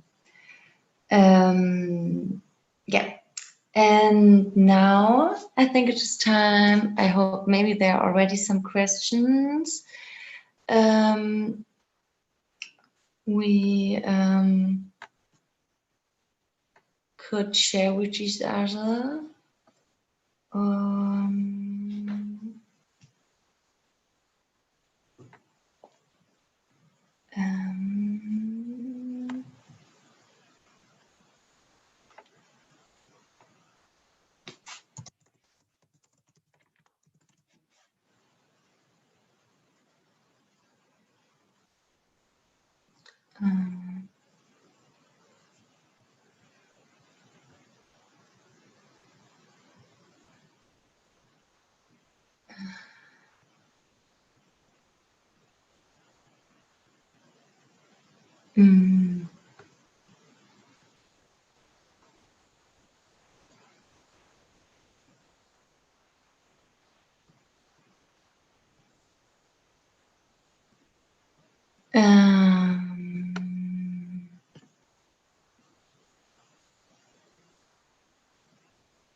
Sorry, I was a little bit concentrated on my moderation or even on the stuff you're saying, and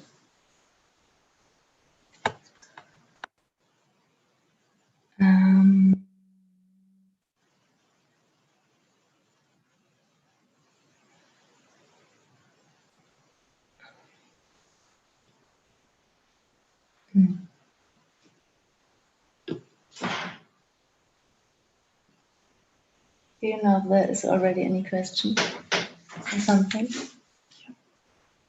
Cool. So there's one question to Rupali.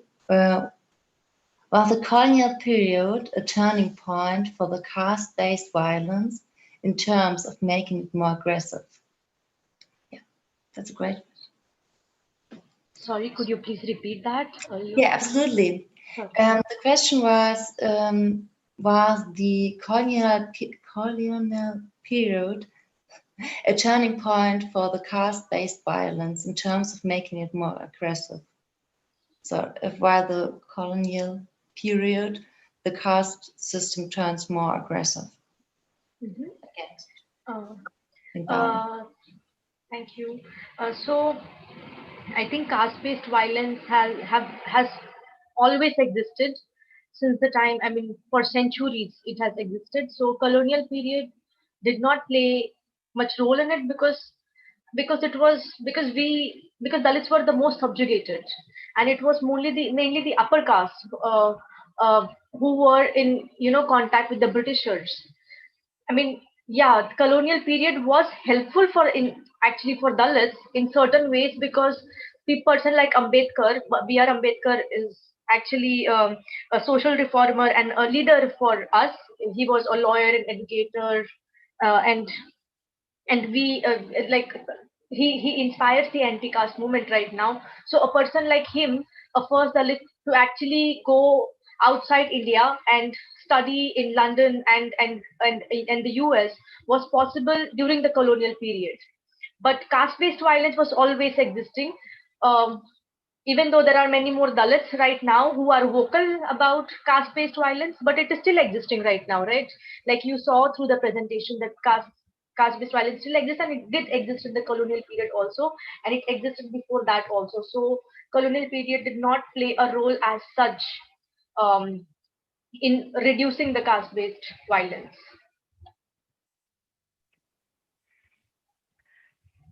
So, die Frage ist, inwiefern oder ob die koloniale Periode die kastenbasierte Gewalt in Indien aggraviert hat, also schlimmer gemacht hat. Und Rupali sagte dazu, dass es das Kastensystem schon sehr, sehr lange gibt und die Gewalt auch schon seitdem existiert hat und dass die Kolonialzeit dort nicht so viel Unterschied gemacht hat. Die Dalit-Menschen an und für sich hatten kaum Kontakt zu den Kolonialisten. Das waren eher die Menschen aus den oberen Klassen.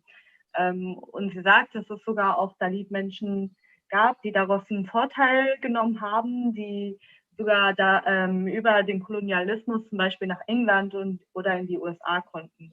Also insgesamt kann man nicht wirklich sagen, dass die Kolonialzeit einen großen Unterschied gemacht hat zu dem Kastensystem in Indien. Das hat es nicht mehr gemacht, aber auch nicht weniger.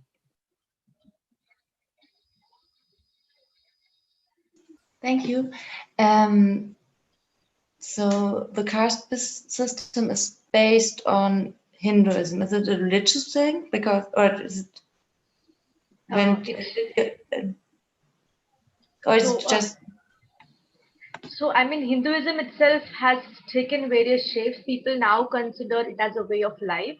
But in ancient India, Hinduism did coexist because Hindu caste system was internal part of Hinduism, and Dalits themselves were considered to be outside Hinduism. So Dalits themselves were not Hindu because caste system had four.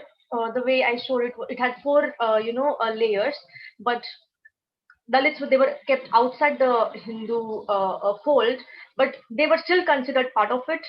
But they were still outside the fold because when you read the Vedas and the scriptures, Dalits are they are generally given very devilish names like Chandala and some very derogatory devilish kind of names, but they are not per se, and the jobs are also assigned to them, but mainly the scriptures they talk about the four varna systems.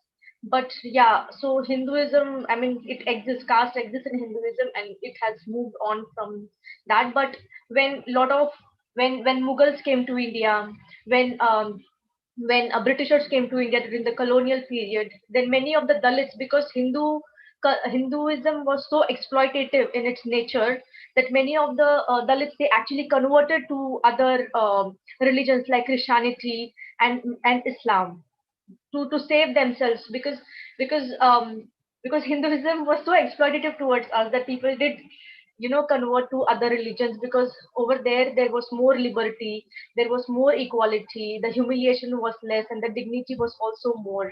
So yeah. So yes, Hinduism, caste system is an integral part of Hinduism, and it is still practiced even today.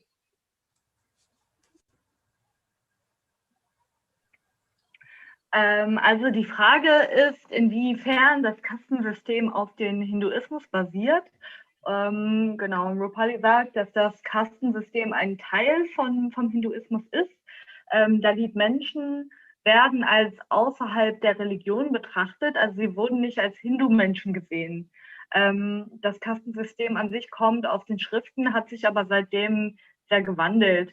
Genau, es ist ein Problem, was intrinsisch ist in der Religion zum Teil, und das sah man auch darin, als zum Beispiel die Mughals nach Indien gekommen sind. Das war ein islamisches Volk oder ist ein islamisches Volk gewesen, haben einige Hindus zum Islam konvertiert, weil in dieser anderen Religion sehr viel weniger Unterdrückung war und sehr viel mehr Gleichheit und die Würde des Menschen quasi universeller war.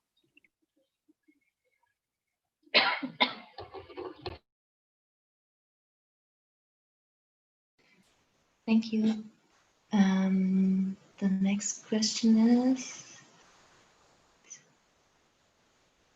it's a question to Pramona. How can the injustice in caste system be compared with class injustice in Germany? Thank you for the question. I don't think these two can be compared.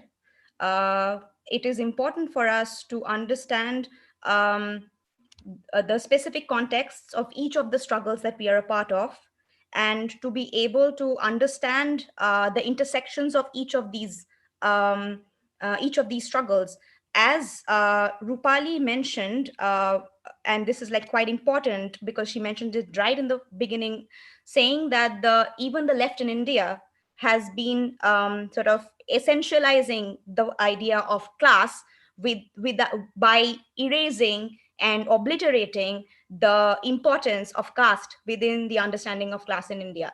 So there is already very much a critique of the Indian left from Dalit activists. And this goes on to show that we need to actually move away from these kinds of comparison of one movement with another in order for us to say that we are allies.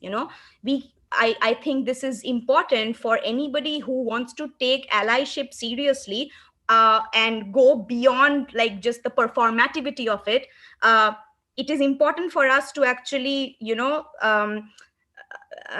expand the way in which we understand allyship and expand the way in which we understand movements, to give it a real chance and to be able to say, okay, these have like very specific culturally coded details that I actually need to understand in order for me to support this or support these people. And which is the reason why a program like this has happened, where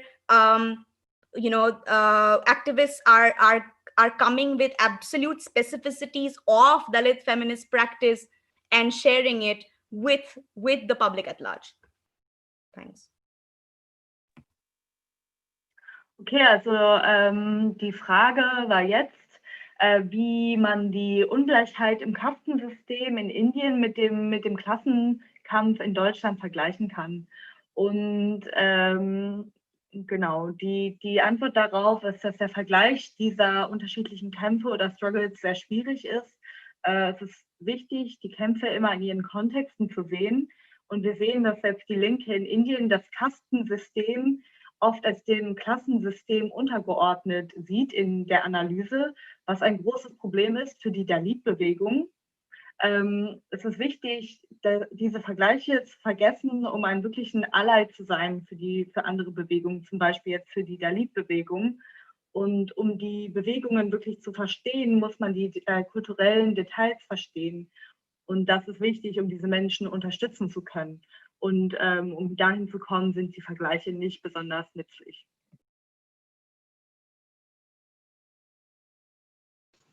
Thank you. The question to Rupali and Saili. Could you please comment on the connections between right wing in Europe and the Hindu caste supremacy system, especially because of the Norway attacks?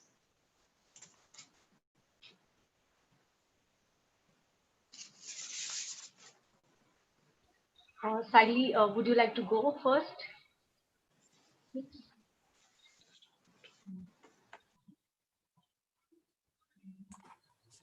Yeah, just a second. Yeah, thank you for the question. Yeah, it's very interesting actually how connected Nazi history, for example, like the roots of Nazism and the right-wing ideology is connected with Hindu right-wing and Brahmanical supremacy. So if we look at the Aryan theory of purity and impurity, this is exactly what is also written in Hindu scriptures. So Brahmins call themselves Aryans, the original Aryans, and historically there has always been a struggle between these so-called Aryans and the indigenous people in India, who are the Dalits and people belonging to the Adivasi community, so indigenous community. And if we look at, for example, German philosophers like Nietzsche talks about this connection between the West, like the Western, the people in the West being like the one stream of Aryans who migrated to the West, who are more like technologically advanced and scientific, and the Oriental theory they have was like the Eastern Aryans, which were the Brahmins. They were more the artistic ones, and so on. So this is like written by these scholars at that time, like these thinkers at that time. So there is very clear connections between the Brahmanical or the Hindu supremacy, like the right-wing supremacy, and the Nazi history in India, in Germany, and the Norway attacks. I'm sure people know about this. Like there was this neo-Nazi in Norway who killed several people, and in his blog he mentioned about the right-wing Hindu right-wing ideology and the Aryan theory and so on, and how he was inspired by these texts.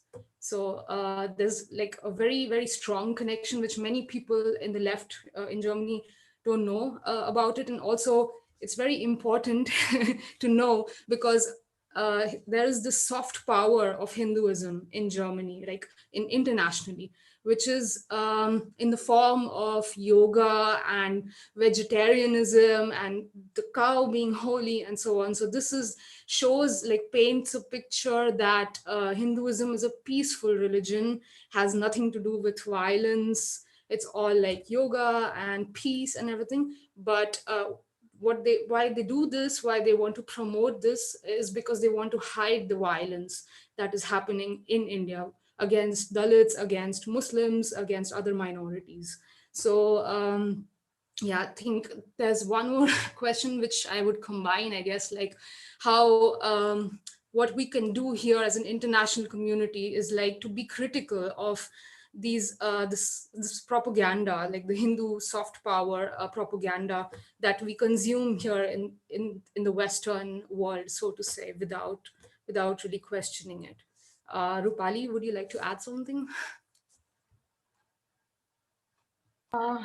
So, I mean, I would just like to add, I mean, most of the things are said by, discussed by Saili, but I mean, I want to connect the the Islamophobia that is going around in the world right now with how Muslims recently have been treated in India, and then I would also like to connect it with the during the Nazi period, like how Jews were treated in Germany during 1920s, 1930s, and 1940s.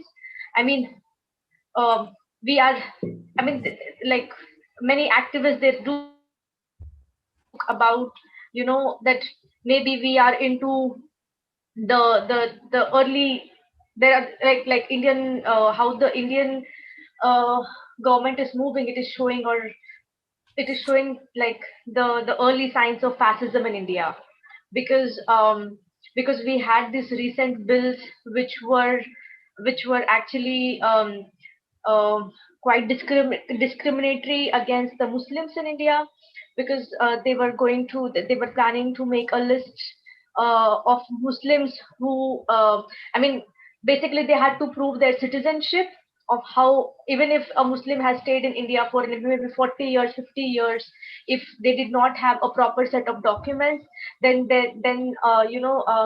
some kind of apartments were built for them outside, near the borders of, I think, Northeast India, and then these people would have been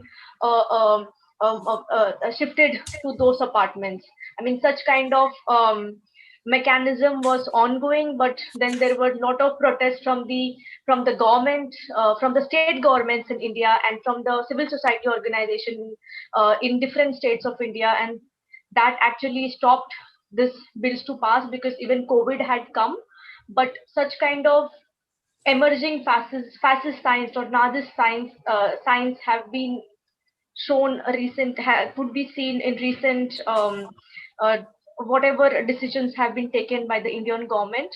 So we have to see, like, the way Islamophobia is happening around the world. It's also getting connected to how Muslims are being treated in India. So I think it's a alarming sign for all of us across the globe.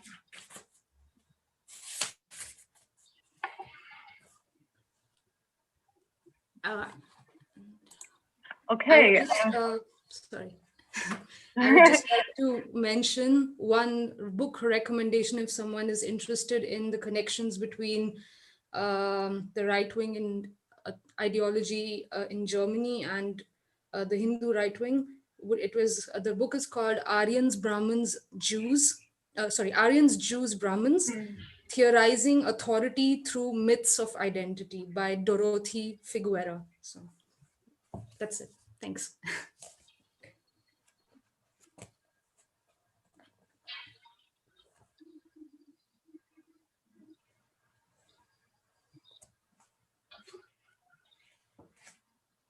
Clara? Hallo? Also die Frage betraf den Vergleich zwischen Bestechungen in Europa und den Vernetzungen in Indien von der Rechten. Und Pomona sagte hierzu, dass es schon interessant ist, wie verwoben und verbunden ähnlich die Nazi- und rechte Ideologie ist von den Nationalsozialisten in Deutschland und Europa und der Hindu Right-Wing und Brahmin Supremacy Ideologien in Indien. Und die Brahmins nennen sich die originalen Arya und historisch gesehen gibt es auch immer einen Kampf zwischen diesen sogenannten arischen Brahmin und den indigenen Communities in Indien. Genau. So. Es gab sogar einen Fall von einem Neonazi in Norwegen, der mehrere Menschen umgebracht hat, und der spricht auch in seinem Blog von dieser Hindu-rechten Ideologie als Inspiration für seine Taten. Und das ist sehr wichtig, trotzdem halt wahrzunehmen, wie diese Soft Power vom Hinduismus ein Bild vom Hinduismus als eine sehr friedliche Religion zeigt. Also auch so durch diese Propaganda von Yoga und Vegetarismus, und dass diese Propaganda aber versucht, die Gewalt in Indien, die durch den Hinduismus auch entsteht, zu kaschieren. Genau, und Pomona sagt also, dass es sehr wichtig ist, diese Propaganda kritisch zu konsumieren im Westen.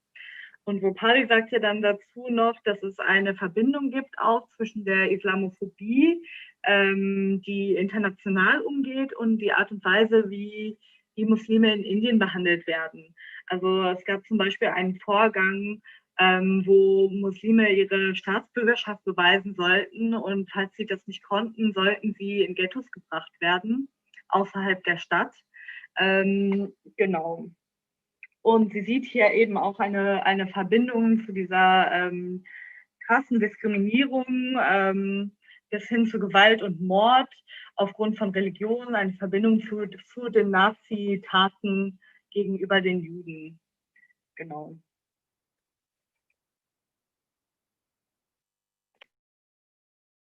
Thank you. One more question. Are there anarchist movements, elements in the women or anti-caste movement involved or existing? That's a question to all of you.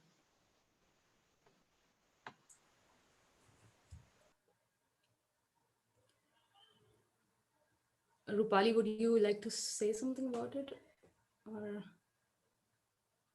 I think there are. I would not say, because anarchy, I don't think it is bad. So there are people who believe in no government, or you know, I mean, but we like Dalits as a group, they do believe in justice, and in India, to get justice, we don't think that violence is really important. We think that we have to.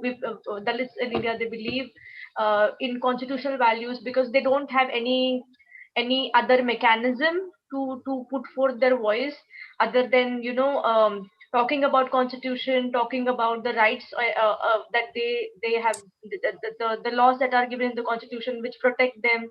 So I mean, there are anarchists, I won't say that there are none, um, but I think, I mean, there might be few of them. I would like to say something. So I think it's very interesting, actually, this question, and I see it in a different perspective. I see like there are many actually anarchist elements in the Dalit movement, in the Dalit feminist movement, because historically, if we look at Dalit people and lower caste people, we never had access to institutions or access to knowledge, or production, like or ownership. So everything people did was self-organized. So if you look at the first school that was started, it was started by a lower caste woman named Savitri Bai Phule. She was faced extreme discrimination in her village, but yet endured and started this whole self-managed school for women, for girls, and for lower castes.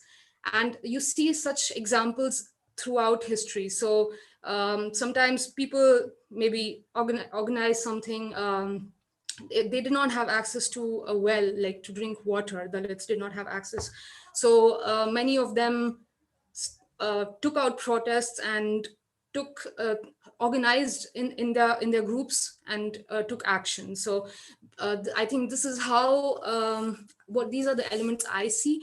And another important aspect is what Rupali said, is that there's a strong, very strong movement or like attitude of protecting the constitution, because the Constitution of India, which was drafted by a Dalit person, Dr. Ambedkar, uh, it ensures several rights for Dalits and for women. And it was a huge battle to get this victory. And it is very important right now, because it's a tool with which Dalits have been able to empower themselves and come to uh, several positions of power and uplift themselves socially and economically. So I think we cannot dismiss also the importance of democratic structures in India and the power of the constitution. Um, yeah, that's it. Thank you.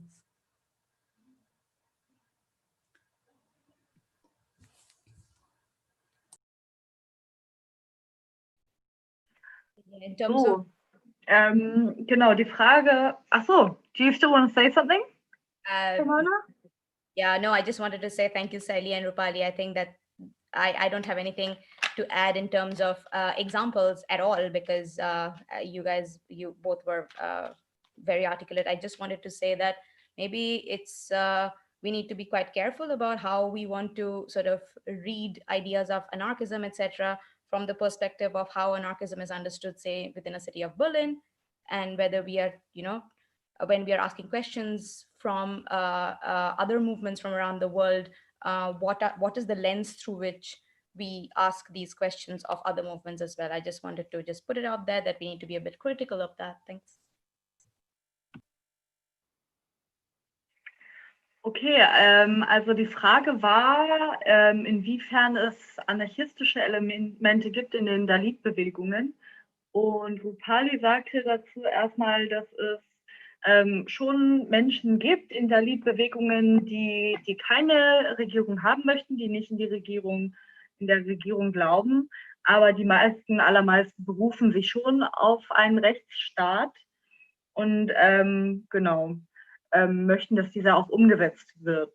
Und Saili hat gesagt, dass es die anarchistischen Elemente in der Dalit-Bewegung schon stark sind, insofern, dass alles immer selbst organisiert war unter den Dalit-Leuten. die erste Schule zum Beispiel für Frauen unter Menschen war selbst organisiert oder die Menschen mussten sich auch selber um Zugang zu Wasser kümmern, da die das eigentlich keinen Zugang zu Wasser haben durften. Also gibt es einen sehr, sehr starken Element von anarchistischer Praxis, sagen wir mal, in der Dalit-Bewegung. Aber es gibt auch einen großen Wunsch dafür, dass die Verfassung tatsächlich in Kraft gesetzt wird in Indien. Also es waren auch Dalit-Menschen in der Entstehung der Verfassung involviert und die Verfassung hat sehr starke Rechtsprechung für Frauen und Menschen aus den unteren Klassen. Aber diese wird bislang einfach nicht wirklich umgesetzt. Also demokratische Strukturen sind schon sehr wichtig für die Bewegung.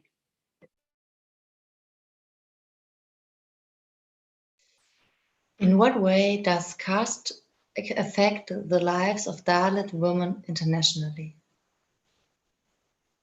I think that was a question to all of you.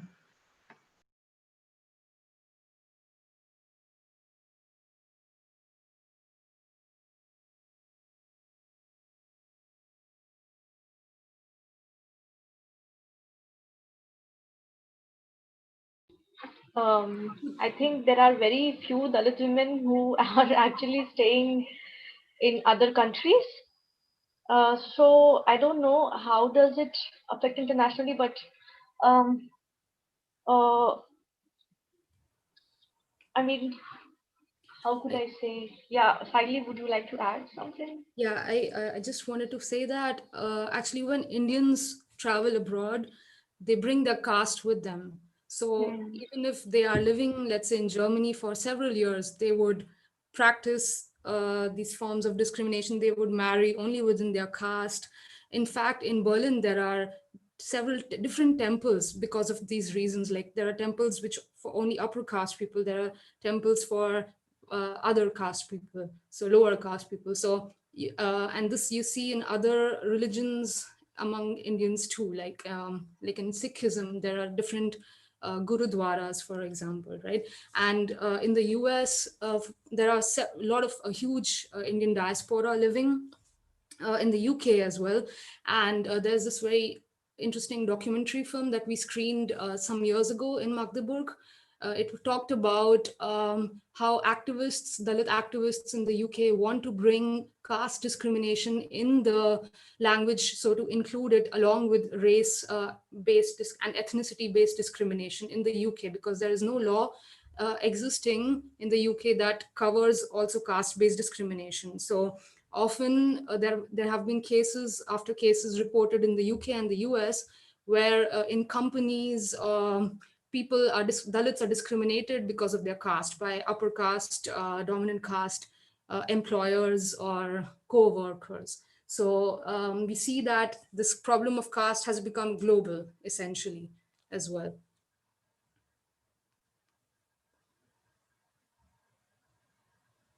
I would like to add that how the feminist movement actually it is seen internationally, and what feminism gets represented from India. It is mostly the upper caste elite feminists, or those who talk about colonialism and nationalism, who see the idea of nation, but at the same hand, they somehow see the idea of caste on the periphery. I think, and that is what the feminists around the globe buy, because it also fits in the discourses which are said by the feminists, by the white feminists, especially in the US and Europe, where we talk about the idea of nation, where we talk about nationalism, where we talk about colonialism, racism. But we have to understand that in Indian context, especially when it comes to Dalits and Dalit women, and even now I would include other communities like Muslims, especially lower caste Muslims in India, I think caste plays a major role, and it not only plays a major role like in exploitation of the Dalits, but it also plays a major role in exploitation of other upper caste women who are not into feminism, but who are subordinated in their own houses. So I think internationally, when we see the idea of Indian feminism, we have to understand that of Indian feminism. It is not only one feminism that exists, there is also Dalit feminism that exists. I think that is how, I mean, we could look at it internationally. And it is, I mean, it has, Dalit women, they have tried to do this in 1990s during I think Durham conference, um, when they said that Dalit rights are human rights, in 1995 or 1990. And since then, like, we are trying to make, the Dalits are trying to make or get a recognition of their, of the exploitation they have faced globally. But there has been less success, because many a times we are not supported by the upper caste academicians who are sitting in Europe and the US. So yeah.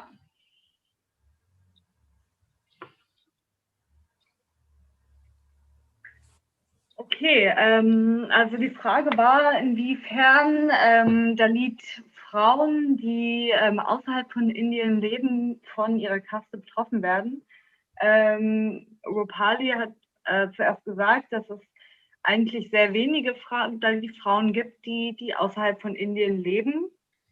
Und Saili hat dem beigefügt, dass wenn indische Menschen außerhalb von Indien leben, sie weiterhin auch in ihrem Kastensystem oftmals leben, bezüglich zum Beispiel ihrer Beziehungen zu anderen indischen Menschen und auch zu religiöser Praxis.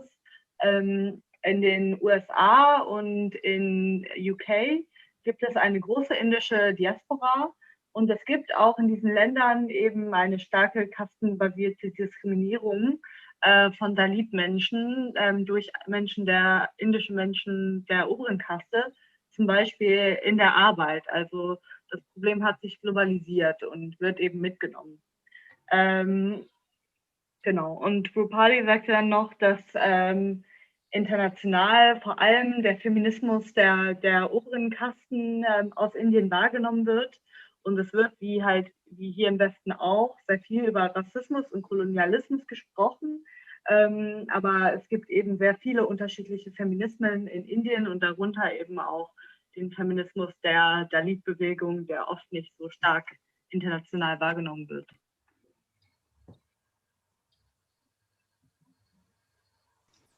Thank you. We get now 3 questions which are all around allyship, so I would connect them. How can we support the Dalit feminist movement in India from Germany? And are there structures that support Dalit women in movements in Berlin? What can allies do or are doing to push the intersectionality of feminism? The questions are to all of you.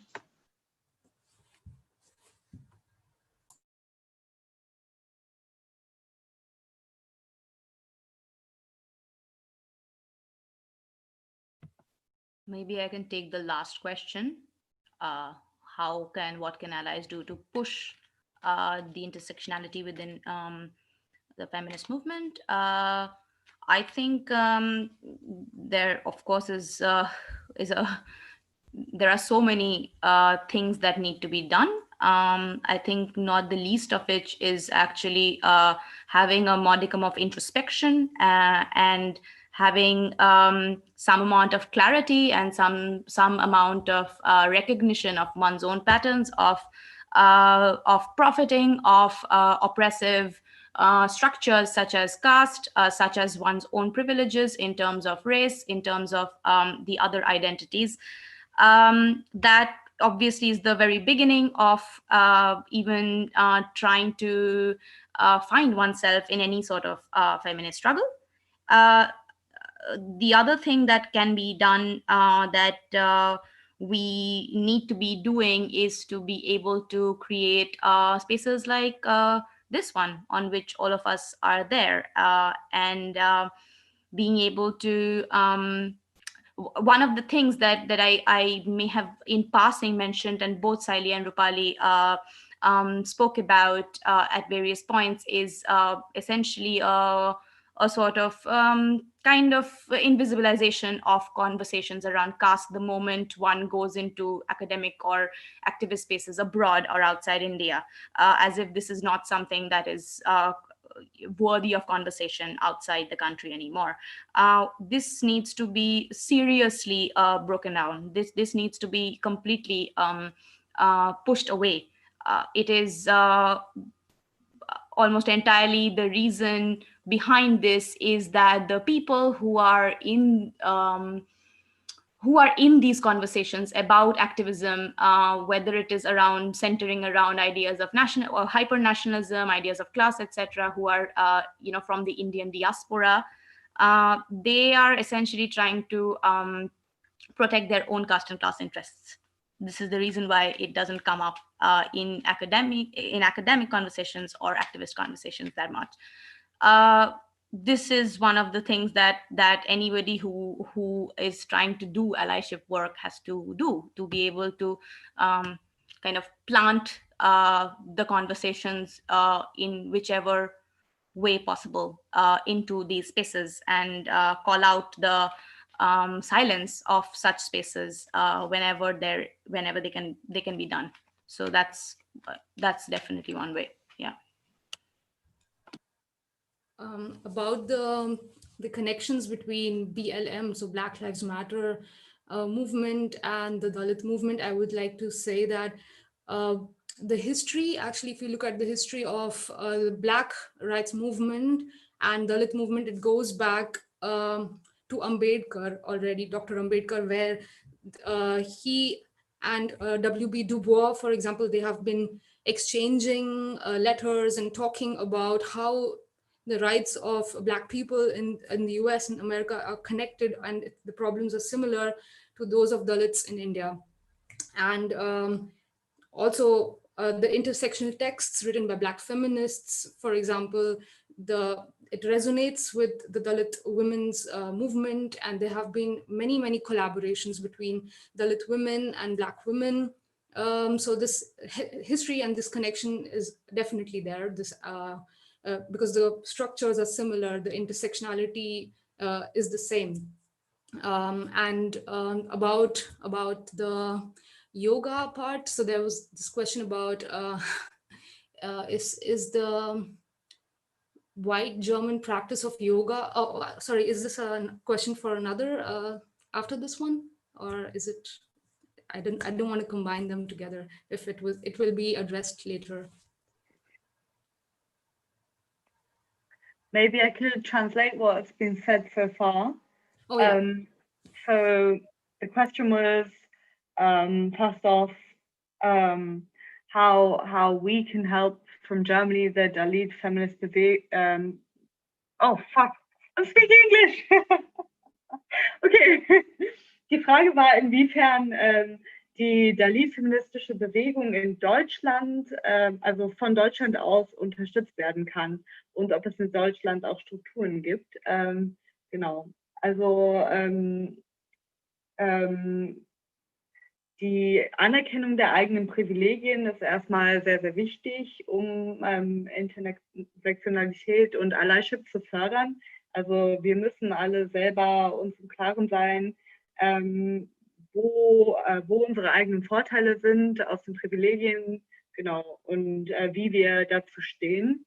Und dann müssen wir eben Orte kreieren, in denen wir uns begegnen können und die Probleme der Dalit-Kaste zur Sprache kommen können.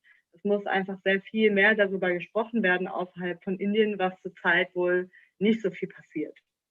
Genau, und noch zur Verbindung zwischen der Black Lives Matter Bewegung und der Dalit-Bewegung. Ist es wohl auch so, dass diese Struggles schon sehr, sehr lange verbunden sind und dass es da schon auch lange einen Austausch gibt, dass sich Dalit-Frauen zum Beispiel auf die intersektionale Texte von schwarzen Feministinnen berufen. Genau, also die Intersektionalität ist auf vielen Ebenen sehr ähnlich und die Kämpfe auch.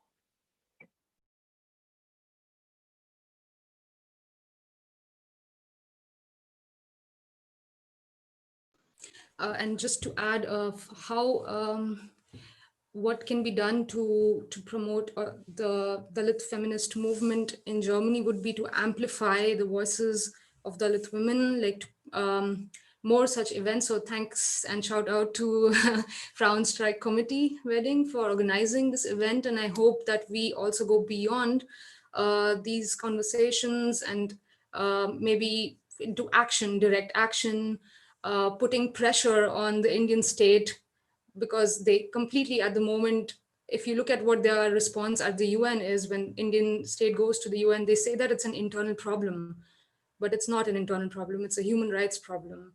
And we need to put pressure, the global community needs to show that, you know, India cannot get away with this every time. So yeah, thank you. Genau, indem wir ein Sprachrohr kreieren für die Probleme der Dalit-Community, muss eben auch international ein Aufruhr dadurch entstehen, dass die Sachen, die in Indien dort passieren, grobe Menschenrechtsverletzungen sind. Da müsste eigentlich die internationale Politik auch reagieren. I would like to just add to the first question around Dalit feminism. I think what the international community, or even you know, as feminist group in Germany, what all of us could do is that to first of all to recognize that caste problem exists in India and it is not a matter of past, and it really shapes the everyday realities of Dalits and other marginalized communities, the minority communities in India, and secondly, not to take any idea like vegetarianism or ban on beef, which is coming from India, as it is given, rather to understand why vegetarianism is actually, you know, taking shape, because most of the lower caste communities in India, they were not able to get proper food items on everyday basis, and we had to go to the upper caste people's field and actually drag the cattle from their houses, because they were not going to touch a dead cattle, a dead cow, because it was considered to be impure once it is dead. So it was Dalits who were called to actually drag that cattle from the upper caste people's houses to their house, and then that cattle was eaten by Dalits for nearly like 4 or 5 days, and then that dead cattle was, you know, it was kept into the sun, and it was preserved for a year or so. And whenever there was no food, they would eat that meat to actually have protein or calcium for their body. So it was a source of nutrients for Dalits. But now vegetarianism idea has gotten a lot of hype in India, and now it is getting hype in Germany also. India is seen as a vegetarian country, but there is a lot of history which is behind that. So not to buy all those ideas just as given from there is another thing which could be done, I believe.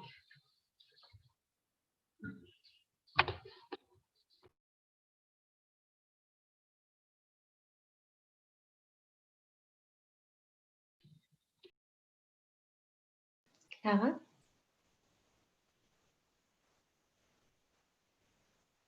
Clara? I'm not really sure how to sum up. Right. It's all right. Sorry.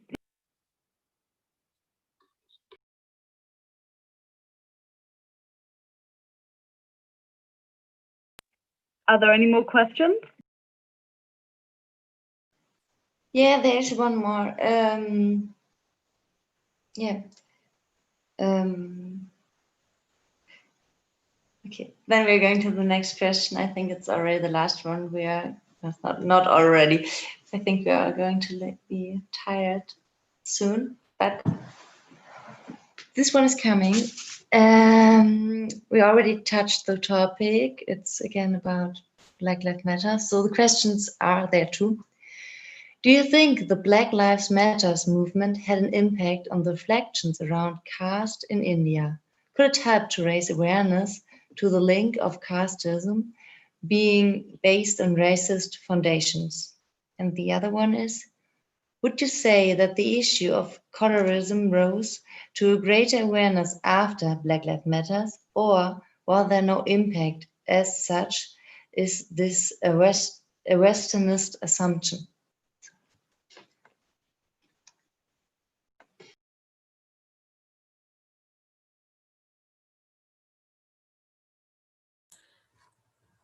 I think I already talked about it, I think, right? We can perhaps skip it, or I'm not sure if Rupali or Pramona would like to add something. I don't think so that the issue of colorism rose to a greater awareness after BLM movement, because I mean the issue of colorism in India or the issue of colorism, in the US, is this a Westernist assumption? I don't understand the second question. And reflections around caste in India, I think Saili has already addressed the first one.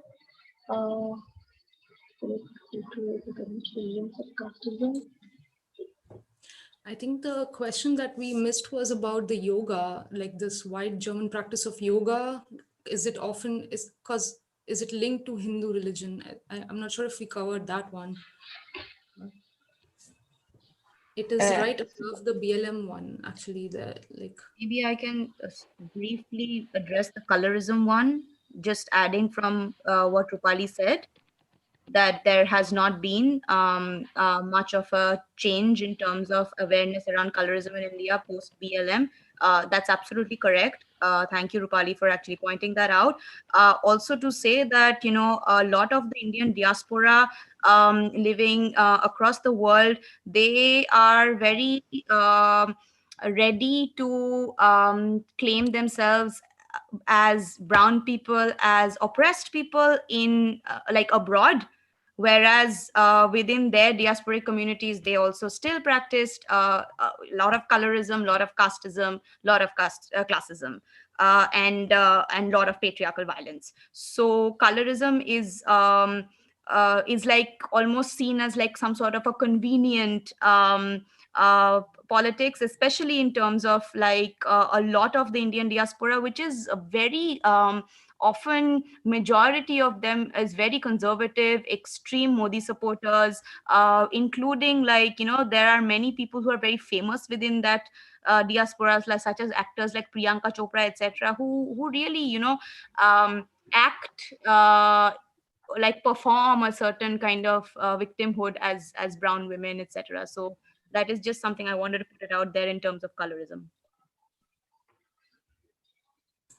And I forgot to mention one aspect that connects, let's say, the BLM or the Black rights movement for the rights of Black people in the US, is that we also have, for example, we also celebrate Dalit History Month, like similar to Black History Month, where we want to commemorate the previous, like the history and contemporary activists and leaders and the people in the movement.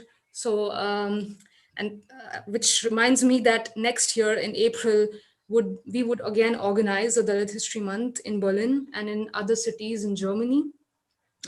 We also did this 2 years ago in Berlin. And yes, I would like to invite everybody as well to please participate in it, to share and amplify it as much as you can. Thank you. Okay, also eine sehr interessante Frage bezüglich den Kolorismus in Indien, also im Vergleich mit den schwarzen Bewegungen, und das ist auch interessant zu sehen, wie eben indische Personen im Ausland, die aber höheren Kasten angehören, sich sehr oft wohl als braune Personen oder People of Color eben definieren und sich selber als unterdrückte Personen definieren, obgleich sie in Indien den oberen Kasten Oh angehören. God. Ein eigenartiger Widerspruch.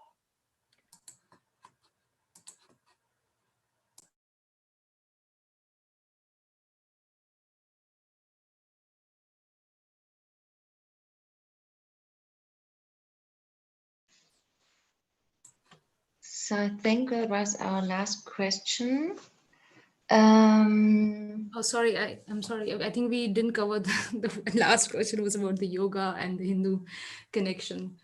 Okay, I'm sorry that I didn't. I think I didn't get this question. Okay, all right. I'm And sorry. it's It was by someone named Dance, and it says to all, so it's for everyone. And it says, thank you very much for your speeches and informations. I learned a lot from you. How you see mainly white German practice of yoga, because it is often linked to Hindu religion, right?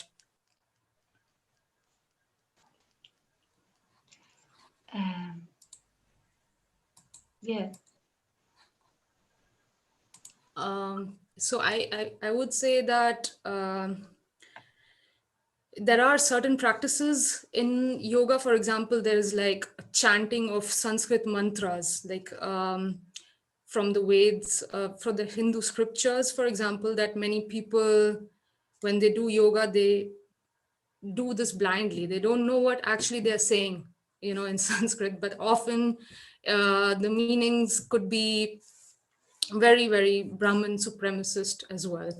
And also along with the yoga, I mean, I look at it like as a set of exercises, and I separate it from this whole other thing of spirituality and purity and so on. So it also connects several times to this concept of purity. So it says like, oh, if you eat like only pure, like stress on pure, again, a food which is vegetarian and so on. So even the food is like, not left out from the caste purview of purity and impurity. So what you eat, so like, let's say, for example, beef is very commonly eaten in India by people from the Dalit communities, from Muslim communities, and it is considered as impure because of this reason.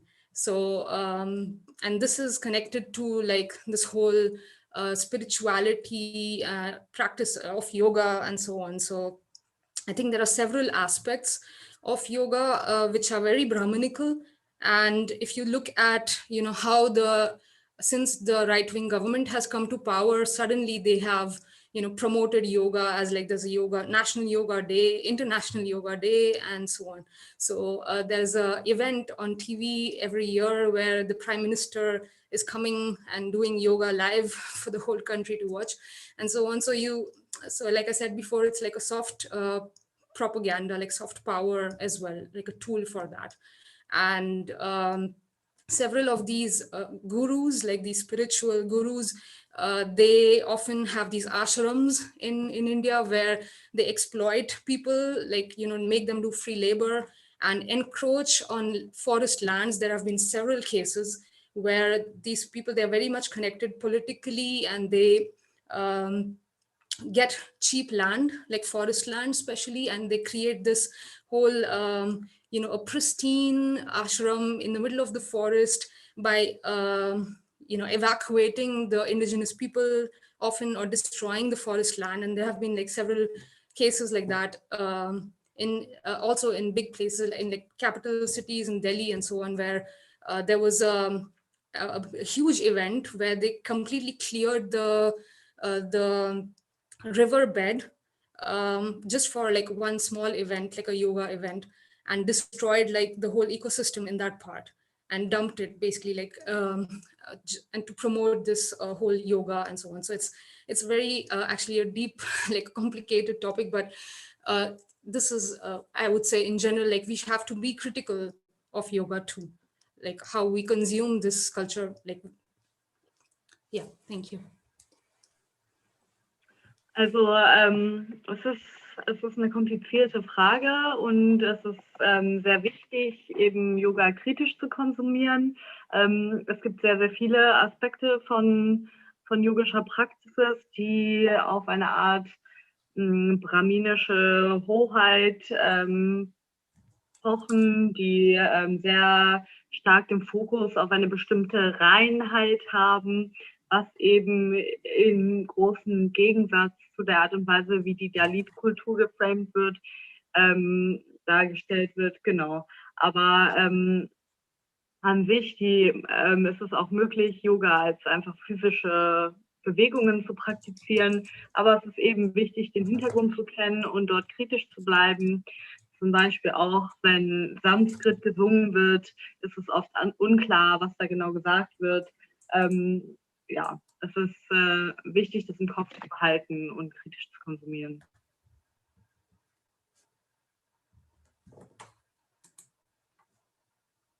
Just to add that, yeah, to what Saili said, and Saili also pinpointed it very correctly, that it's more the spiritual aspect of yoga that is problematic. The exercises per se, they are fine, but the meaning which is given to every exercise, that becomes a problem, and then the diet that comes with it, that becomes a problem. And earlier yoga, like in India also, the yoga, it was not so expensive, but since the time it has got this hype worldwide, and the way right-wing government is actually making a hype around it, it has actually become very expensive practice to do. So who will actually be able to do such practices? It is mainly the upper caste again in India who are able to access such practices, and who are able to even identify with the spiritual ideas behind yoga, where they talk about Brahmana, where they talk about the spirituality and the goodness in Hinduism. But the lower caste in India, they were never able to identify with what yoga actually means, because it was never meant for them, ideologically. So they are not able to identify with yoga per se. Die Praxis von Yoga ist sehr, sehr stark in Indien auch für die privilegierte Klasse vorenthalten, der privilegierten Klasse vorenthalten. Auch jetzt umso mehr, weil Yoga sehr teuer geworden ist und kapitalisiert worden ist. Genau, und auch die Ansprüche, die im Yoga gestellt werden, das ist alles sehr, sehr privilegienbasiert und vor allem für die obere Kaste gedacht. Da werden die unteren Klassen gar nicht wirklich angesprochen und mitgenommen.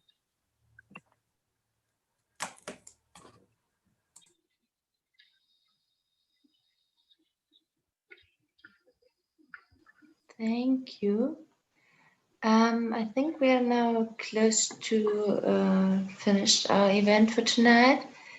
I don't know if the activists want to announce other event which is coming soon, or if we put this in the future, and I'm just saying goodbye.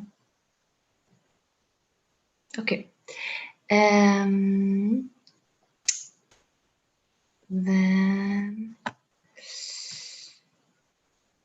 thanks a lot for being part of this discussion, the activists, the audience, and the others from Frauensteig, which organized the technique. And for our first online event, it worked. Yeah, if it's not pandemic times, we normally meet at Kiezhaus Agnes Reinhold. This is an important place in Wedding for neighborly organization. And when the pandemic is over, we are looking forward to welcome you there. There's a wide variety of offers, from the neighborhood kitchen to social counseling to the single parent coffee. Since its opening, it's opened in October 2018, the Kiezhaus has continuously provided a meeting place for groups, initiatives, and neighbors from Wedding and the surrounding area, where they can organize themselves together against exploitation, exclusion, and oppression in everyday capitalist life. The rooms are financed by supporting members. Therefore, it would be great if people could also imagine becoming supporting members for this important solidarity structure. So yeah,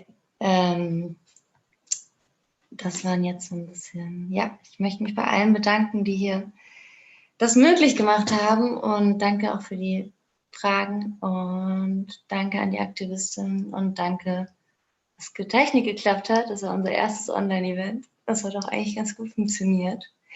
Also vielen Dank und ja, falls also zu normalen Zeiten machen wir das eigentlich, solche Veranstaltungen wie den Internationalistischen Abend im Kiezhaus Agnes Reinhold. Das ist ein wichtiger Ort in Wedding für nachbarschaftliche Organisierung.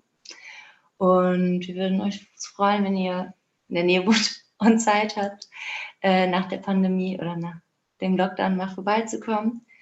Da gibt es verschiedenste Angebote, also alles mögliche von Kiezküche über Sozialberatung, über Alleinerziehendencafé. Und ja, seitdem das Kiezhaus im Oktober 2018 eröffnet hat, ist es ein wichtiger Ort für Gruppen und Initiativen, für Nachbarinnen aus dem Wedding und der Umgebung, um kontinuierliche Arbeit zu leisten oder zu supporten gegen Ausbeutung, Ausgrenzung und Unterdrücken im kapitalistischen Alltag. Die Räume werden durch Fördermitglieder finanziert und deshalb wäre es toll, wenn Leute sowas sich vorstellen können, dass sie solidarische Strukturen wichtig finden und wichtig finden, dass sowas wie heute stattfindet, ob sie sich vorstellen können, Fördermitglieder zu werden. Fürs Kiezhaus Agnes Reinhold. So, ich würde sagen, vielen Dank und wir gehen offline. Einen schönen Abend noch. Good night, thanks a lot. I think we are going off now.